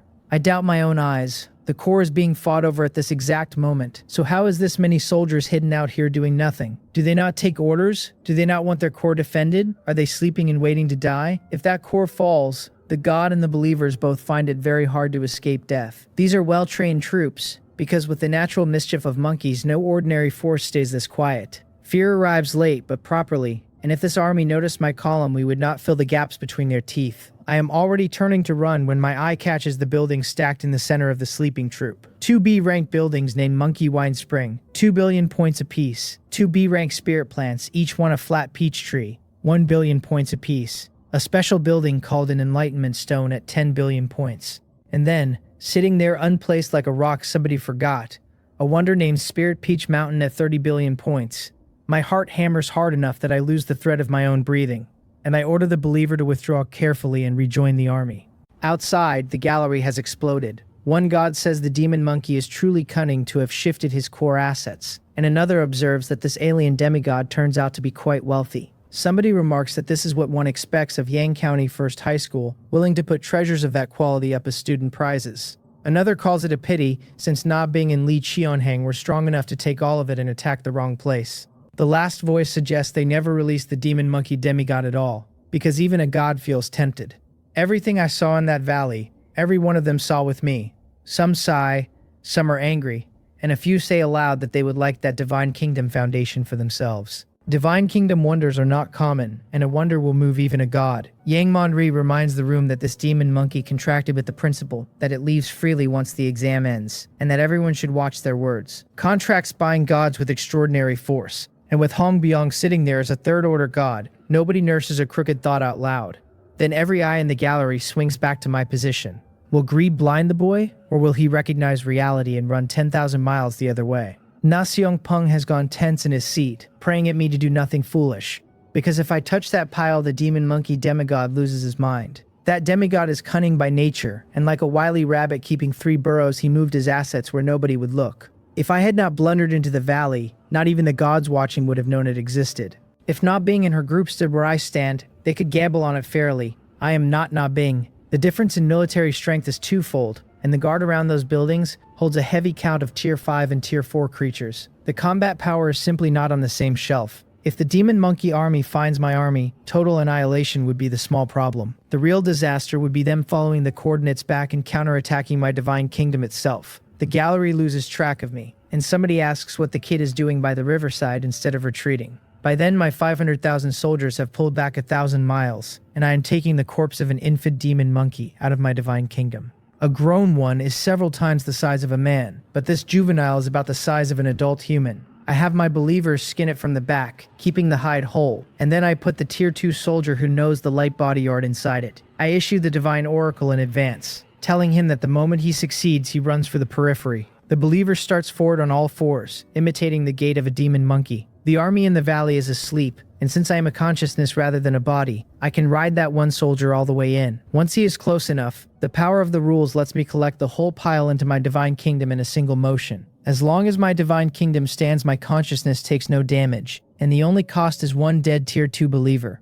The single thing worth worrying about is how I get away from the alien demigod afterward. I am badly torn, because the risk is not small and the opportunity is right there. If it works, I run straight for the periphery. When the demon monkey army comes after me, the ones in real danger will be the classmates who chose the logistics path. The teachers said it themselves, that if demon beasts invade student divine kingdoms on a large scale, the exam terminates. Those classmates are my shield, and I am about to bet their afternoon on the school's gods stepping in. I am not a heinous villain. I have also never once mistaken myself for a good person. There is enormous profit in front of me, and a rule I am allowed to exploit, so I do not see why I should not gamble. Better them than me. I turn my head toward the periphery and tell myself it has nothing to do with me 3 times over, which is 2 times more than a clean conscience needs. Watching me creep forward draped in monkey hide, the gods outside work it out. Yang Manri comes out of his seat and says the kid will use the contract rules to walk off with the other side's entire house. Cleaning a battlefield after a real divine kingdom war takes a mass of believers hauling loads home over months. In this exam, so long as the distance is short enough, a student collects buildings straight into his own divine kingdom. It is that simple only because of Hong Byong's contract with the opposing god,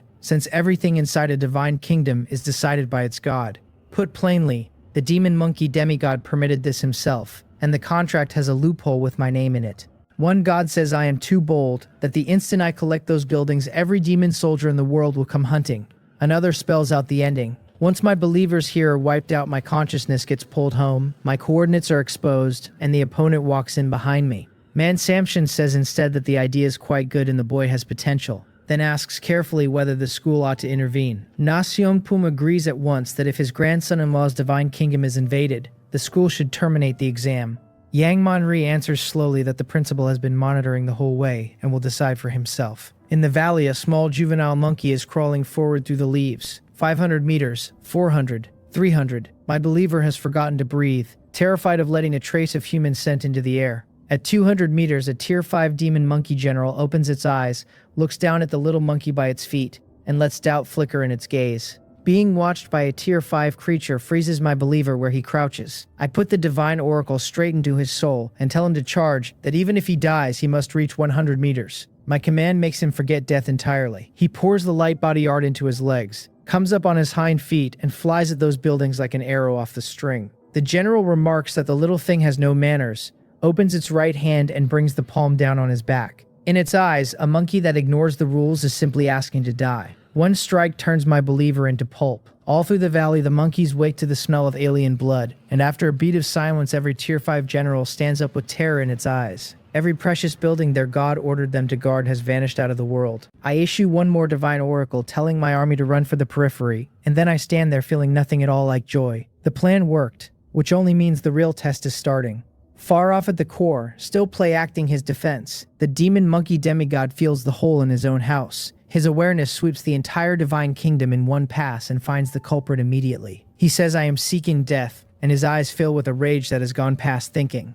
Then he orders every soldier he owns to kill this person's believers, attack his divine kingdom, and take back everything stolen. He would have let the humans keep every B-rank building in the pile. The wonder is different. Without Spirit Peach Mountain, he loses his one road back from ruin, and he will have it back no matter the cost. The pressure on Na Bing and Li Chonhang spikes without warning, because every demon monkey on the mountain has gone berserk at once. The chorus coming up the slope is all the same. Kill, get out of the way or die. Despicable humans, we will kill every one of you. The battle reverses in a few breaths. Na Bing and the others were nearly at the end of it, and now they are shoved backward by monkeys throwing themselves at the formation. Somebody shouts to hold the line. Li Chonhang stacks another mad blood augmentation onto them, and Na Bing calls down ice freeze 1,000 miles with her face gone cold. Her ice arrow takes 4 Tier 5 demon monkeys and locks them where they stand. One of the Li boys tells Bing Nuna and Cheonhong Hyun that some demon beast secret technique is at work, and that the formation is about to come apart. Another says they must stabilize, because once the grand formation breaks, they are lambs waiting on the knife. Li Qianhang orders them down the mountain with unwillingness stamped across his face, because they were so close. On my side, the situation is not prettier. These monkey soldiers seem able to fix my position exactly, and they come from every direction without regard for what it costs them. In one short day, I fight more than 10 engagements, and while the monkeys are not strong, they bleed hours off a march I cannot afford. The god of this divine kingdom is still here, and every move I make happens under his eye. If this continues, I get caught, and it is only a question of when.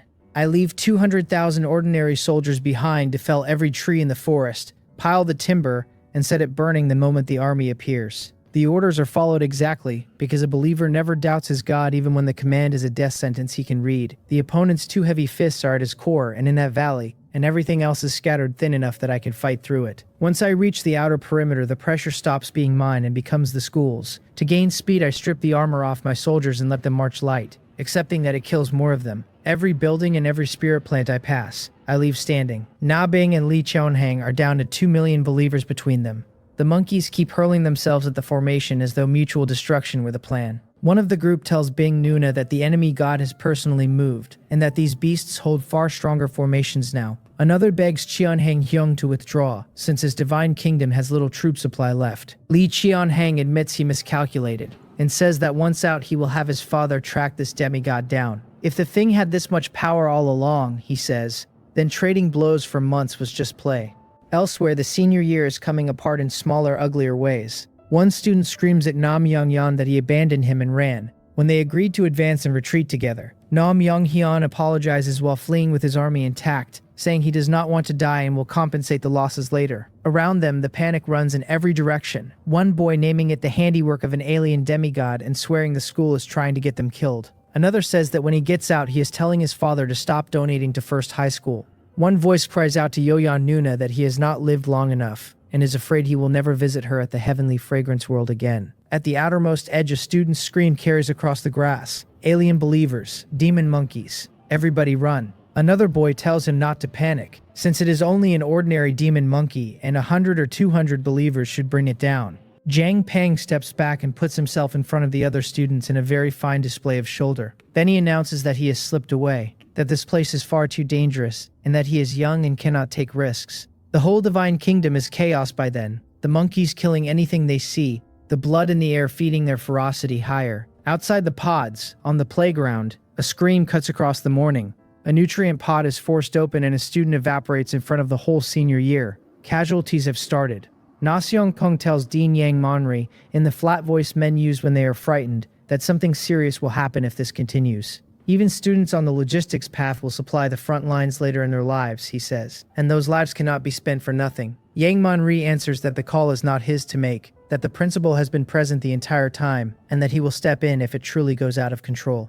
Li Wan snorts and puts it where it belongs. It is all because of that grandson-in-law of yours, he tells Na Xiongpeng, using the rules to carry away an opponent's core buildings. With methods that underhanded, how could that monkey not go mad? If the boy had real strength, it would be a different conversation. But he used a trick, and now the entire third year carries the weight with him. Na Xiongpeng answers cold, saying I broke no school rule, and asks what is wrong with using methods. Does the Li family send a formal visiting request before a Divine Kingdom war, so the enemy knows which morning to expect them? Yang Nonri gets between them before the principal has to notice. He says I am not in the wrong, and that the failure of imagination was the school's own. To build combat awareness and keep students from burning the exam on resource collection, the principal added that clause himself. In Yang Monri's private view, the consequences simply ran more severe than anyone budgeted for, because that monkey has gone mad. If this continues, it stops being an assessment and becomes a massacre, and he begs the principal silently to stop holding students to that standard and move. I have been sprinting across this divine kingdom for over a month, intercepted no fewer than 100 times, with the total force thrown at me as high as 300,000. Between the ambushes, the defensive structures, and the terrain, my losses this month exceed everything I lost in the whole exam before it. Nearly 700,000 ordinary soldiers are gone, and I am down to 300,000 elites. Even with my evolution talent, I cannot pay this bill much longer.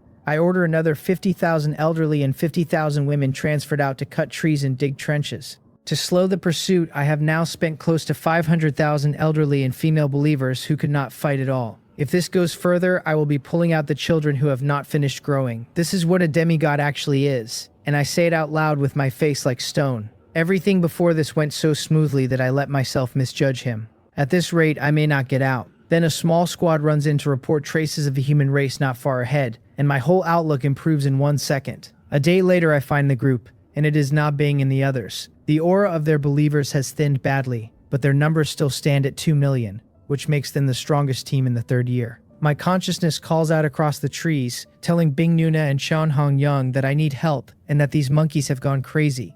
Li Chanhong looks genuinely surprised and asks why I am here. He knows who I am since my recent Divine Kingdom simulation battle numbers were worth noticing. What he cannot picture is a boy like me daring to explore this deep inside an alien core. I explain in a hurry with the right amount of bitterness in my eyes. I was searching for resources on the periphery, I tell them, and then the monkeys went mad for no reason and chased me here. Then I make myself useful before anyone has to ask. I tell Chonhang Hyung and Bing Nuna that I still have 300,000 or 400,000 believers who are not strong but can scout the road. This ghostly place is full of traps and defensive structures, I add, and somebody has to walk into them first. Na Bing nods and starts to agree. The 4 from the Li family are not willing. Scouting hardly burns believers at all in their reading, and there is no reason to drag a deadweight home. I watch every face carefully, and rather than let anyone finish the objection, I start pulling resources out of my divine kingdom.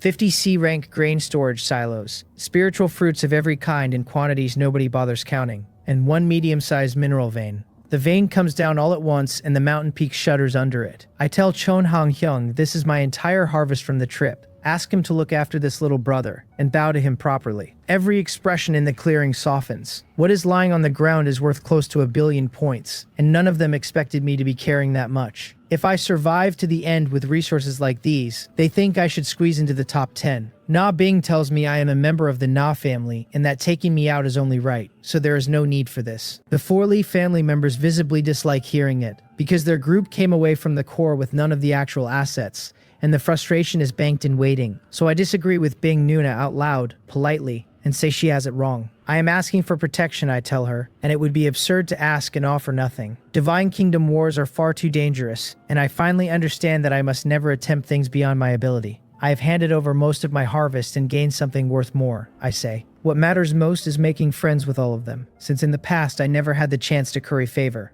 Then I duck my head with the shy look of a boy who has never negotiated anything in his life. Lee Cheon-hang comes forward at once and sweeps the whole pile into his divine kingdom with one motion of his right hand. He tells me not to worry and guarantees my safety personally, since watching a junior be that sensible has improved his opinion of me. In his mind, a modest protection fee for an escort out of an alien corps is the most normal thing in the world. I step closer, thank Cheon-hang Hyung, and tell him that if he ever has a request of me, he only has to say it. My gratitude is enormous. It is also the exact face of a boy who would follow this man off a cliff. The 3 Na family members look sour about the resources going to the Lee side, but nobody wants an argument in a place this dangerous.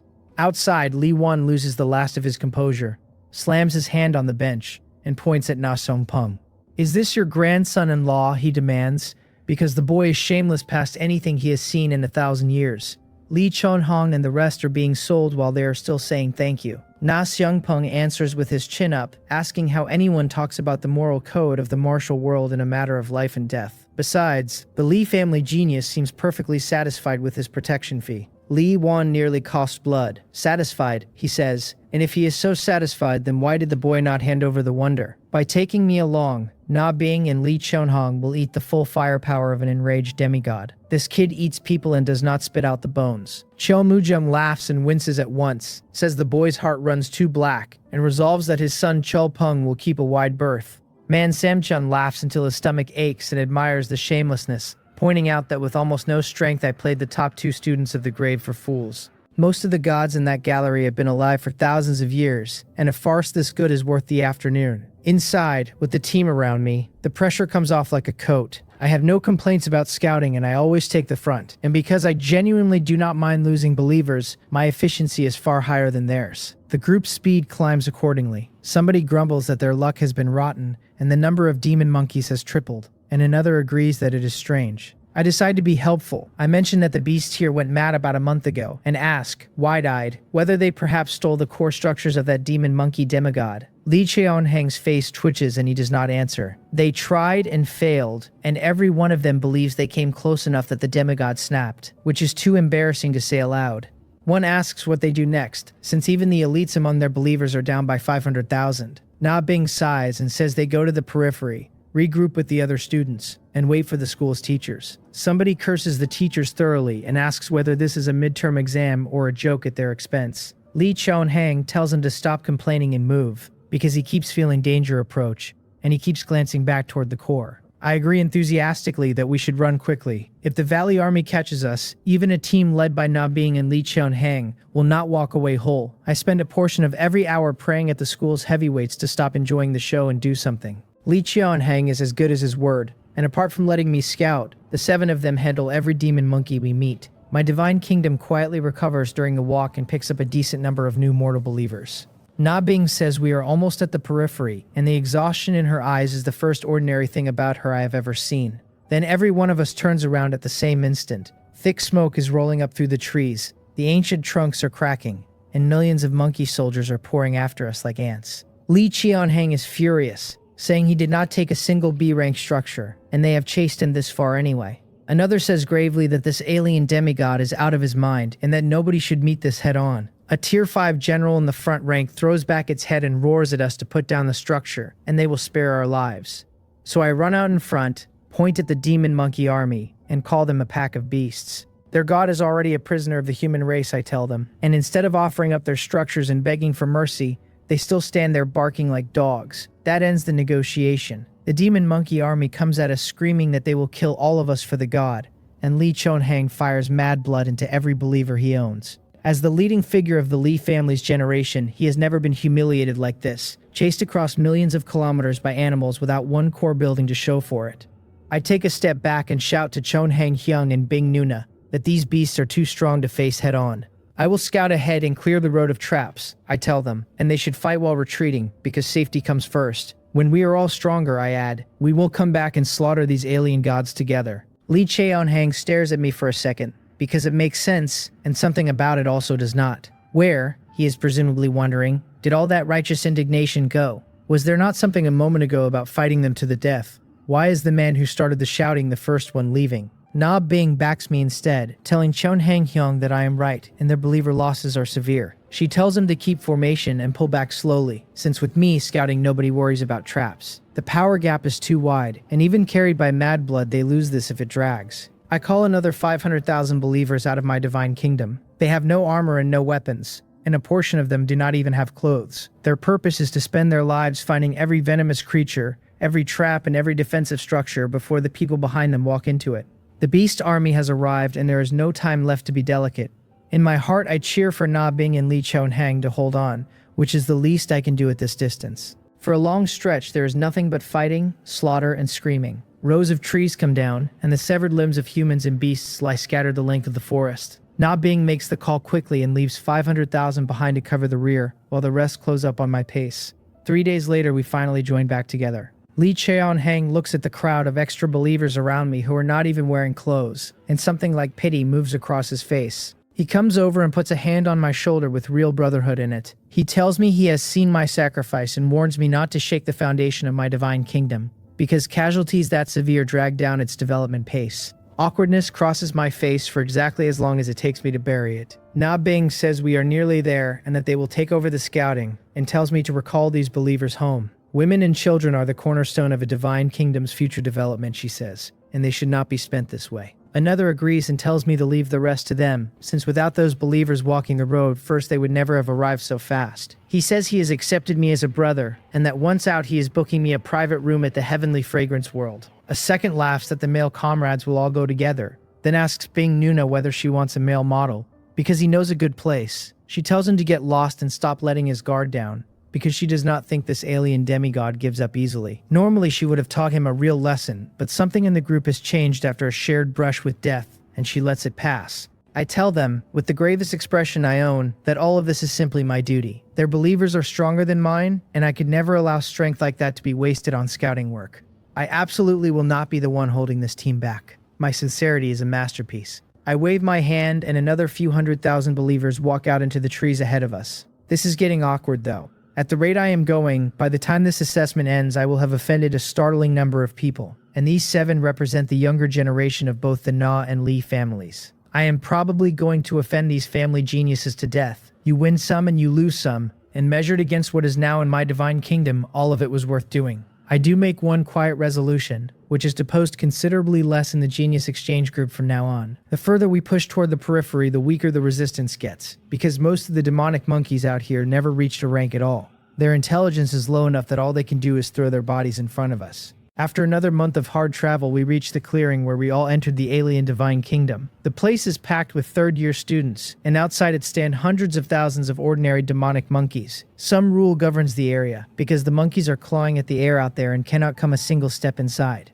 The logistics students look at that wall of teeth and swallow hard. One says he wants to drop out of Yang County First High School because this midterm exam is ridiculous. Young Master Peng, Junhyung, and Oka all had their divine kingdoms breached by the beasts, he says, and nobody knows whether they are alive. Another says it was the same in his class and he personally knows of 2 who died. A third swears he is reporting all of this to the federal government because the school clearly does not value logistics students. Then the talk turns to the missing team. Where are Na Bing and Lee Chonhang? Somebody asks. And could something have happened to them? Another says that is not possible since their strength is enough to walk into the heart of a divine kingdom. A third wonders whether they stole the core assets of this demigod, and the rest agree it must be so.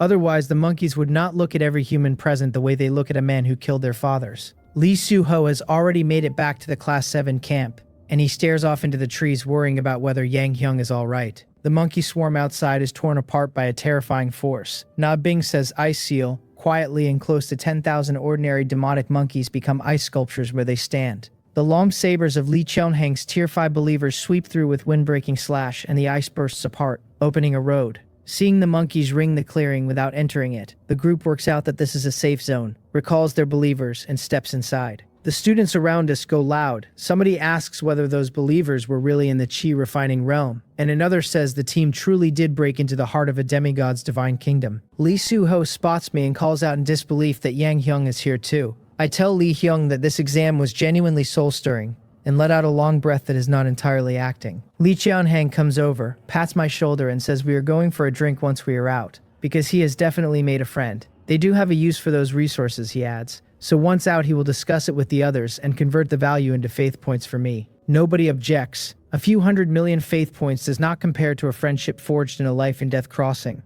A man who stakes his whole divine kingdom at a critical moment is a man you trust with your back. I wave both hands and refuse, saying it was all as it should be, and that without them, I might not have made it out alive. My expression suggests they would be insulting me by putting a number on it. Li Cheonhang agrees that it is inappropriate to calculate such things between brothers, and tells me to find him if I run into difficulty. The Na and Li families of Yang County have never been enemies, and when it comes to friendship, he only cares about sincerity. Na Bing tells me the same in fewer words, that if I have trouble, I should come straight to her. Only now does she understand why her father asked her to look after me, and she concludes his judgment is better than hers. The others chime in on their way off, saying they are heading back to the Class 1 camp and that we absolutely have to get together often. Somebody tells me not to forget the heavenly fragrance world and offers to book me a presidential suite. Watching this, the rest of the third year is thoroughly baffled. What exactly did Yang Bion do out there, they want to know? And how did a boy from Class 7 end up on brotherly terms with the top monsters of the grade? With networking resources like that, they decide, this kid struck it rich on dumb luck alone. Back at the Class 7 camp, Li Suho looks at me with envy all over his face. He finally understands why I turned down his invitation, he says, since I got myself into Cheonhang Hyung's squad instead. This little brother is impressed, he adds, and asks me to remember him when I make it big. I tell Li Hyung to stand a bit further away from me in a minute. He asks why. To avoid accidental injury, I say, and leave him there with the question still on his face. Zhang Pang, meanwhile, is strutting beside me like a rooster who won something. He whispers that Yang Hyun is amazing, and that the most correct decision of his life was becoming my subordinate god. I tell him to stay away, and that if he does not want to die, he should keep a low profile. He gets anxious and says I cannot leave my own brother behind. I tell him seriously that I cannot explain it, but that for his own sake he should act like he has never met me. He has read my face for years, and out of pure trust he goes and sits in the furthest corner of the class. A million demon soldiers appear in the nearby mountains, and come at the clearing like a tide going the wrong way up a beach. The students panic, asking what is happening, whether this place was not supposed to be safe, and how anyone gets out. One boy says his consciousness is going home right now and asks, with hope, whether the demons will not follow him there. The Tier 5 generals in that mass radiate an aura that has the weaker students shaking.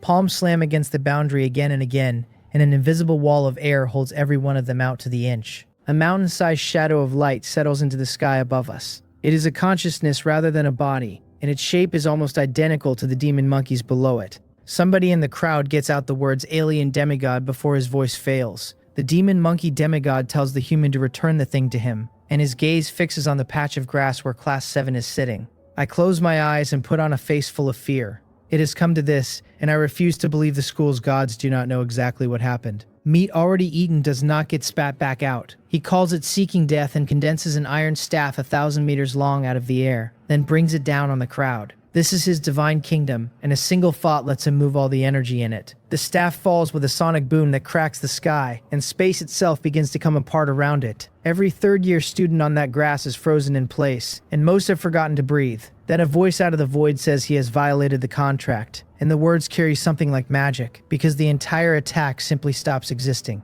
The demon monkey demigod answers with pure resentment, telling Hong Byung that he only wants the wonder. Hong Byung tells him the contract is sealed, and that he may leave or he may choose to die here. Indignation is all the demigod has left. He turns one long look toward the position of Class 7, as if to fix my face in his memory forever, and then he goes. There is nothing a demigod does in front of a god, and if he pushes further, his own core is destroyed.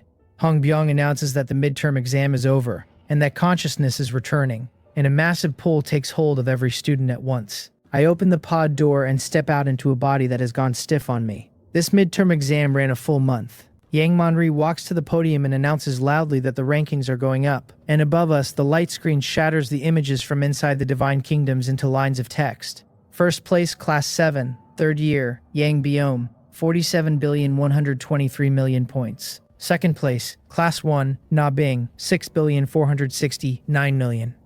Third place, Class 1, Li Chonhang, 6,023,000,000. And then a fourth line that nobody on that playground ever reads.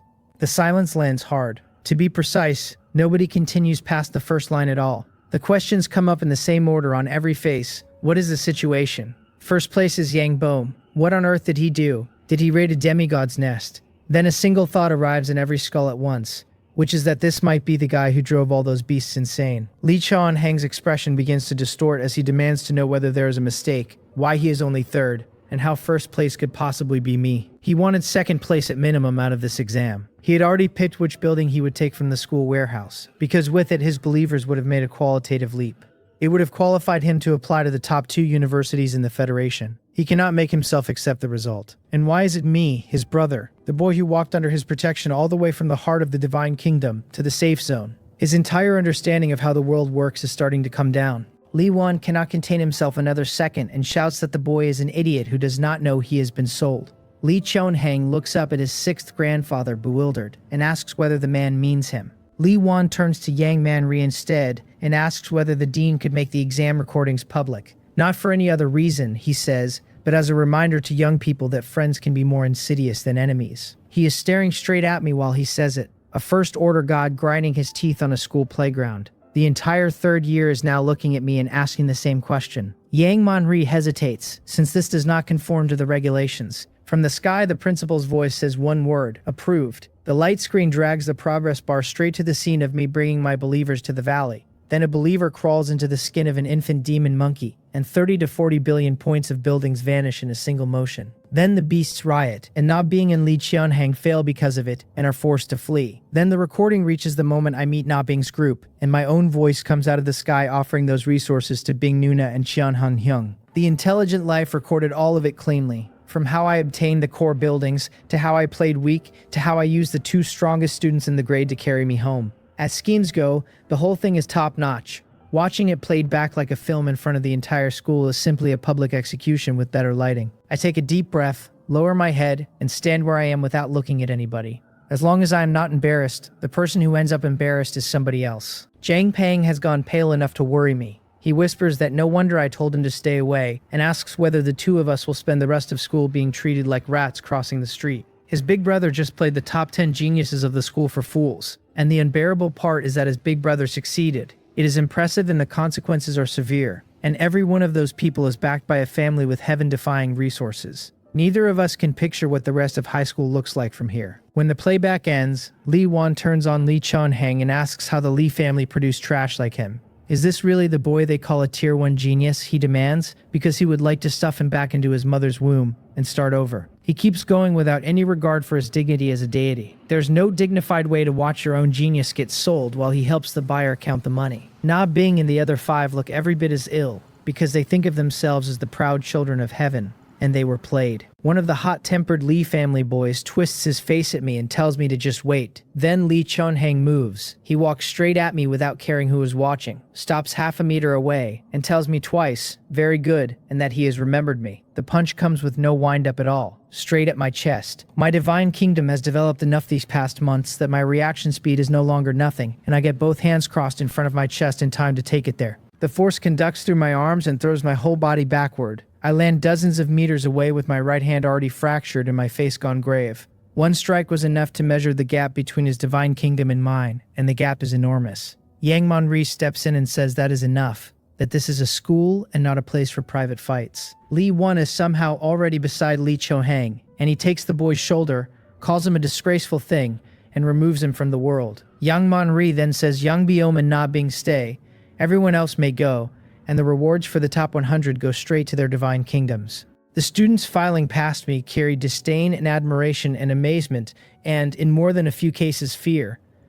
Class 7 turns out to have a genuinely ruthless person in it, they decide, and anyone who collaborates with him might get eaten down past the bone dregs. The 5 remaining members of the team each pat my shoulder on the way by. One says I played the fool to catch the tiger beautifully, that it is a pity he called me brother, and suggests we practice on the Divine Kingdom battlefield sometime. Another says that although I belong to his NAF family, daring to play him like that has earned me a place in his memory. The last gets halfway through calling me brother, gives up on the word, and says he hopes I never regret my brotherly affection. There is nothing left in any of their eyes except a very clean line of danger. None of them has taken a loss like this at any point in their lives. In their reading, I was sinister from the first sentence, and asking for protection was only a way of buying cannon fodder that could talk. If they had sat and watched instead, the alien demigod might well have killed me on the road. This midterm exam used the strength of an entire senior year to elevate one person, and that is enough to make a man the public enemy of a whole school. Very soon, the only students left on the playground are Na Bing and me. Man Samchen, the owner of Jumwon Mansion, has not gone anywhere, and he is looking at me with enormous interest. He laughs and tells me that after today I will be famous throughout Yang County. My face twitches, because if the benefits had been smaller, I would not have wanted this fame. Then he tells me not to care about other people's evaluations, since the higher a man stands, the further the view runs. When I break through to demigod, others will envy me, and at deity they will only look up, and once I am strong enough, people will line up to justify everything I ever did. I bow properly and thank the senior for his guidance. He says it has been a long time since he met a junior this interesting. It is a genuine pity I already joined the Na family, he adds, because otherwise he might have passed Jungwon Mansion down to me. Then he laughs out loud and vanishes off the platform. Na Seong-pung comes down from the high seats, cups his hands slightly and asks Dean Yang Monri to wait a moment, and Yang Monri tells him indifferently that it is fine. Permission granted. The old god crosses the grass to stand in front of Na Bing and me. He tells Na Bing the family head has instructed her to take the Ice Immortal Palace because it complements her Ice God Temple. She snorts, turns her head away, and does not answer him, since because of me she has no good feeling left for this elder. Na Songpung shakes his head, smiles bitterly, and turns to me with far too many things in his eyes at once, appreciation and worry and confusion, and something close to grief. He had hoped I would fight my way into the top 10. He did not expect me to take first in the grade and swindle the entire third year on the way past it. He is a deity who has lived 1,000 years, so his sense of right and wrong is not as tender as a student's. In a matter of life and death, anything can be betrayed, and anyone can be used, because once your divine kingdom is destroyed, nothing else you did meant anything. In his heart, he does not think I did wrong, only that the consequences are serious. His granddaughter's husband is probably going to end up a lone wolf, since divine kingdom investment, wars, and land reclamation all require teams. He genuinely cannot decide whether what I did was good for me. He takes a breath and tells me the practical thing instead. The school's treasury comes from a high-order mechanical divine kingdom civilization, connects to the federal education system, and selects the B-rank buildings best suited to my development. I only have to choose among those, he says, and I should not blindly chase the highest value.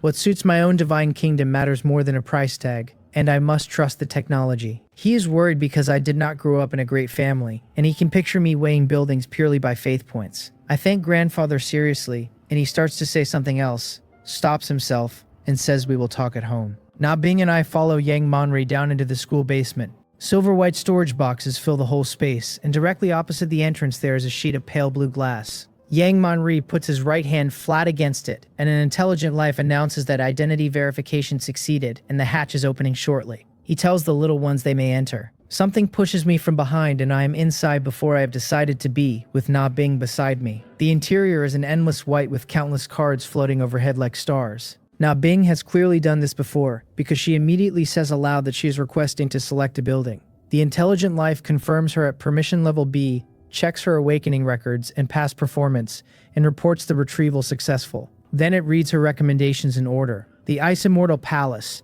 a B-rank building worth 800 divinity points, which raises the cultivation speed of Ice Spiritual Root believers by 60%. It also cuts spiritual energy consumption by 30% and calms the mind. Then the Extreme Cold Medicinal Garden at 100 divinity points, which raises the growth rate of ice-type spirit plants, and the 9 Profound Ice Tower, a defensive building at 30 divinity points. A light screen opens in front of her with the building cards arranged at the end of the text. She says she chooses the Ice Immortal Palace without a moment's pause, and the card drops into her hand and files itself into her divine kingdom. Then, instead of leaving, she turns and stares at me. I get out something about congratulating Bing Nuna, and it comes out considerably more nervous than I intended. She tells me welcome to Class 1, and that she looks forward to my guidance in future, then turns and walks out. I watch her back and feel my skin crawl, because that was implying something and there was anger under the politeness. I shake it off and copy what she did. I request to select a building. The intelligent life verifies me at permission level B, and the recommendations come up. The Immortal Nurturing Tower, a B-rank building at 900 divinity points, holding 100,000 seats, which slowly improves believer aptitude. It raises cultivation speed by 70% and breakthrough success rate by 30%, and lowers heart demons by 20%. Then the Blood Sacrifice Heavenly Pool at 400 divinity points, which improves body tempering aptitude by sacrificing the physical bodies of living beings. Then the Heavenly Equipment Pavilion at 200 divinity points, which comes with a large mineral vein and forges weapons up to C rank. I look at the spread of B rank buildings and swallow. This is what a school intelligent life is for, because every single item on that list is something I want. Why do I only get one? I want all of them. Then the light screen changes and one more option updates into the list. A wonder named Bongne Island, its value listed as unknown. My eyes go wide, because a wonder should not be here at all. Spirit Peach Mountain is sitting in my divine kingdom right now, and its value was the highest of every asset in that alien divine kingdom. So I frown at the screen and ask why a wonder would appear in a B-rank recommendation list at all. Does the intelligent life believe its value belongs in that band? And why is every field a question mark? The lowest risk play is the Immortal Nurturing Tower, which raises believer aptitude and is exactly what my divine kingdom lacks. But I have hardly been avoiding risk lately, and its appearance in my box proves the system considers Bongne Island suited to me. Fortune favors the bold, so I stop hesitating and take it. Up in the teaching building, Yang Manri stands behind Hong Byung with a stack of documents, watching an image of the warehouse projected on the wall. He tells the principal that this breaks the rules, that even among wonder-type buildings, Bongne Island is a rarity, and that its value runs at least 5,000 divinity points. His face carries the specific pain of an administrator watching an asset walk out the door. Hong Byung answers that Bongne Island hides divine kingdom coordinates, and that this kid gained too much and has no background to hold the wealth with. Yang Manri counters that federal law is in place and nobody would dare move against a student before graduation. The principal asks whether the human race daring nothing is the same as the alien race's daring nothing. Hong Byung tells him the problem is not scarcity but inequality, and that this kid has offended a great many people. One malicious man among them could obtain my coordinates and pass them to the alien races. Yang Manri is genuinely shocked and says that would be treason, and that once discovered it implicates an entire family. Robbery of Divine Kingdom assets persists despite every ban, but involving an alien race brings the federal government's enforcement teams down on the individual and the household together. Hong Byung snorts that he spent 3,000 years on the front lines, and that scum of this kind exist in numbers. Then he says he thinks highly of this kid, that Bongne Island counts as an investment by the school, and that it matches the Spirit Peach Mountain I came home with. He hopes the boy becomes a high-tier deity and protects the human race. Yang Manri, still lost, asks why the principal drew that much hatred onto a student he favors, since whipping me in front of the school looked exactly like contempt. Hong Byung asks how young people improve without pressure, and his majestic face produces something almost like a mischievous smile. Yang Manri keeps his own opinion behind his teeth. Inside his head, he wails at the principal to please stop training high school students by the methods of the front lines, since the work pressure on the staff is already very high. Back at the Yang City Villa, the door has barely closed before I see Na Yu's face, pale and full of worry. She asks her husband what he did. I frown slightly and ask what is wrong. She tells me she has received a flood of messages, some from my classmates, some from demigods and even deity elders of her own Na family. All of them are asking whether I intend to trade the buildings I harvested. Getting that many messages at once panicked her badly enough that she has not dared answer one. I tell her to act like she never saw them. With the Na family behind me and federal law in place, I do not believe those deities will move on me directly. As for selling, I have to understand what these buildings do first. So I go upstairs, lock the door, and tell the intelligent life to open the entries. The Monkey Wine Spring comes up first, a B-rank building worth 2 billion faith points, with no purchase permission on my account. Feeding it spiritual fruit produces monkey wine, mild in nature and packed with pure spiritual power, which refines the body and slightly improves cultivation aptitude. It also sharply raises comprehension for a short window, so bottlenecks break easier. My divine kingdom turns out 100 bottles every 30 years, and a bottle sells for 1 million faith points. Next comes the B-rank spirit plant, the flat peach tree at 1 billion faith points a tree, also with no purchase permission. It blossoms in 3,000 years, sets fruit in 3,000 years, and ripens in 3,000 more. One mature flat peach extends a life by 1,000 years, and is worth 100 million faith points, which I am also not permitted to buy. Then the special building called the Enlightenment Stone, with no permission to view the specific information. Then the Wonder Bongne Island, no permission to view. Then the Wonder Bongne Island, no permission to view. I sit there staring at it, Not having purchased permission for B-rank buildings as a mere divine creature is fair enough, but I should at least be allowed to read what the things do. This is not even being qualified to learn. I complain out loud that all of this is physically sitting in my divine kingdom at this moment, and ask whether the system expects me to work it out alone. Then the intelligent life chimes 3 times in a hurry, with a third-order god vouching for me. It says the identity permissions of federal citizen Yang Biome have been raised, and everything above may now be viewed. A third-order god is vouching for me, and I have no idea which one.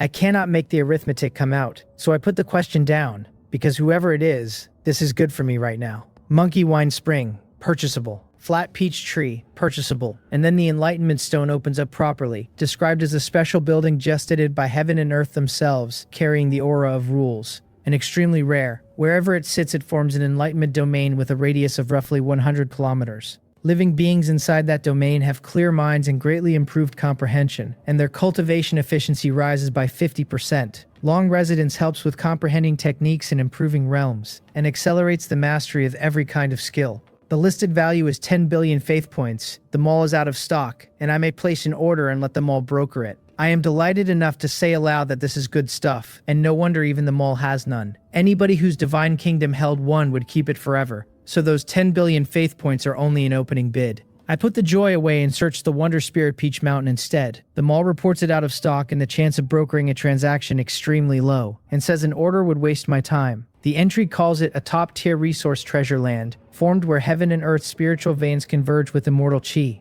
Its body nurtures spirituality and grows spiritual fruit continuously, with Spirit Peach as the main variety and 100 other fruits alongside it. The fruit carries pure spiritual chi, and long consumption nourishes the physique and stabilizes cultivation. The output is astonishing enough to support hundreds of millions of living beings, a foundation for keeping a divine kingdom running. The catch is that the mountain demands a great deal of its environment and needs a continuous supply of immortal chi. The moment that supply thins, the spirit plants decline fast, and both yield and quality collapse. The evaluation line calls it a super large resource point with long-term strategic supply capability. I go quiet, then I am shocked, then I am ecstatic, in that order and quickly. It also explains what never made sense out there, which is why an alien divine kingdom, running spiritual fruit lines everywhere, posted almost no soldiers to guard them. There were simply too many resources heaped in every direction, not worth a believer's time to stand over. With Spirit Peach Mountain in his pocket, that demigod did not care about spiritual fruit at all. The piles lying around his divine kingdom were there so his believers could eat whenever they liked. I take a long breath and find cold sweat on my forehead. Understanding the wonder means understanding that my harvest is far too large, and no wonder gods have started paying attention. Why does the exam have to be a live broadcast, and was somebody watching me specifically? Apart from the federal government's intelligent life, nobody should have my coordinates, but I do not know whether gods have other ways of locating a person. I also do not know how much restriction federal law places on a god who decides he wants something. The joy has not clouded my head at all. It has only made the danger easier to see. Then I tell myself that misfortune and fortune lean on each other, and that expecting smooth sailing after this would be childish. So I open the entry for Bongne Island, which the mall lists as a rare wonder, with no transaction records in 100 years. It is the legendary Blessed Land, gestated by the rules of heaven and earth, carrying an independently operating immortal path system inside it. The island derives immortal chi continuously, self-generating and self-perpetuating without any external supply. An extremely rare self-circulating cultivation holy land. Anyone inside has their cultivation speed raised by 200% and their comprehension raised by 100%. Techniques come easier, the mind stays clear, and the probability of inner demons drops sharply. On top of that, the island carries spatial shielding and rule interference, leaving the space of its host divine kingdom chaotic and its coordinates unfixed. That blocks divination and greatly reduces the risk of being located. The evaluation classes it among the strategic core wonders, with both immortal chi generation and spatial concealment. Reading that, I get the distinct feeling that I might be a child of destiny. Every single thing I worried about 90 seconds ago has just had a solution handed to it. I do not know the exact strength of the coordinate interference, but anything the mall calls strategic core class is not ordinary. I am still only a divine creature, so even a god who targeted me could not send anything overwhelming, and low-level gods will simply never find my divine kingdom. Bongne Island also produces immortal chi, which is precisely what Spirit Peach Mountain must have to keep producing. Choosing it could not have been more correct. My mind moves and my divine sense drops into the divine kingdom, and heaven and earth shake. The land, still half empty out to the horizon, seems reshaped by an invisible hand. The void splits open and an immortal island descends through it slowly. The sea of clouds surges and light pours out for miles, and the whole island rides inside a shroud of immortal mist, a world of its own that never touches the ground. Balmne Island, formed. Immortal chi gushes from its core and spreads in every direction like a tide, and the life aura of my entire divine kingdom leaps until the air itself feels thick. Immediately after, the spiritual veins surge on the island, and a towering mountain rises out of it. Its body is crystalline and spiritual light runs across the rock, and the plants grow wildly, spirit peaches everywhere and 100 fruits growing together. The dense spiritual chi turns to mist and flows endlessly between the slopes. Spirit Peach Mountain formed. Then 2 wine springs open in the cracks at the foot of that peak, the water golden as amber and heavy with fragrance. The mere spread of its aura makes the blood of every living thing nearby run restless.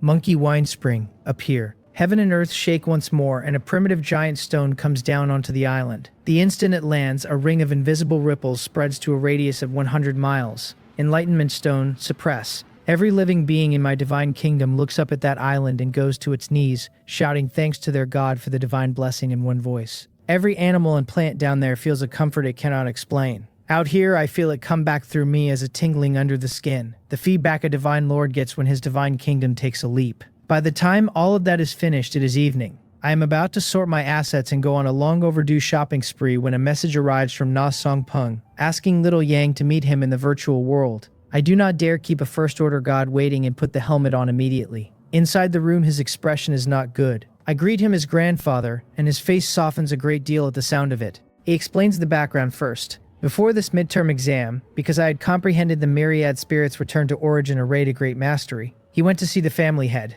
The family head promised that if I broke into the top 10, he would convene an elders meeting and push for a tier 1 genius slot for me. I ask what the situation is now, since his face has already told me most of the answer. He says the elders meeting just ended and the resolution did not pass, and he sighs with real unwillingness in it. By the results alone, I did far more than the task required. By methods, I was too opportunistic and, in the elders' judgment, embarrassing, which gave a great many of them a place to attack. Even with the family head inclined to agree, there were too many voices against it. I tell Na Songpeng it is fine and that grandfather did his best, and I smile when I say it, because I mean it. Before this exam, a Na family tier 1 slot would have been help arriving exactly when I needed it. Now it is the icing on a cake I already own. The real value of a tier 1 slot is the strategic level buildings that come with it. The sort of thing the Ice God Temple is inside Na Bing's divine kingdom. I would never complain about owning more of those. But Bongne Island, Spirit Peach Mountain, and the Enlightenment Stone are already sitting in my divine kingdom, and a man cannot have every benefit in 1 week. I am extremely satisfied with this harvest. Given nothing but time from here, my divine kingdom develops fast, and inside a year or 2 I am confident I can stand up as a demigod.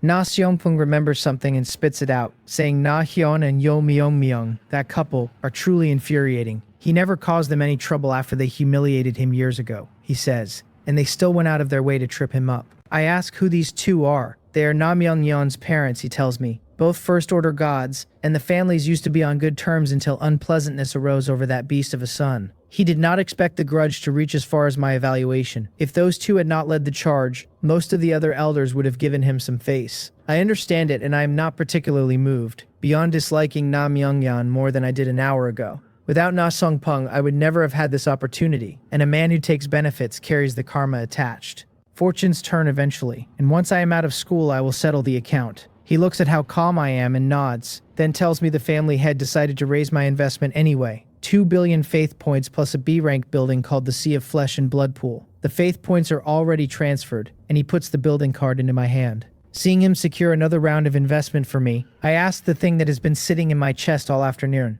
I tell grandfather that the school rewarded me with 10 billion faith points, and ask whether that might repair Yuya's divine kingdom. His gaze softens as he looks at me. He says that was something he told the girl to give her some hope, and that perhaps one day, when her grandfather has saved enough, her divine kingdom could be restored. If it were truly that simple, he says, he would have sold the buildings out of his own divine kingdom and cured her years ago.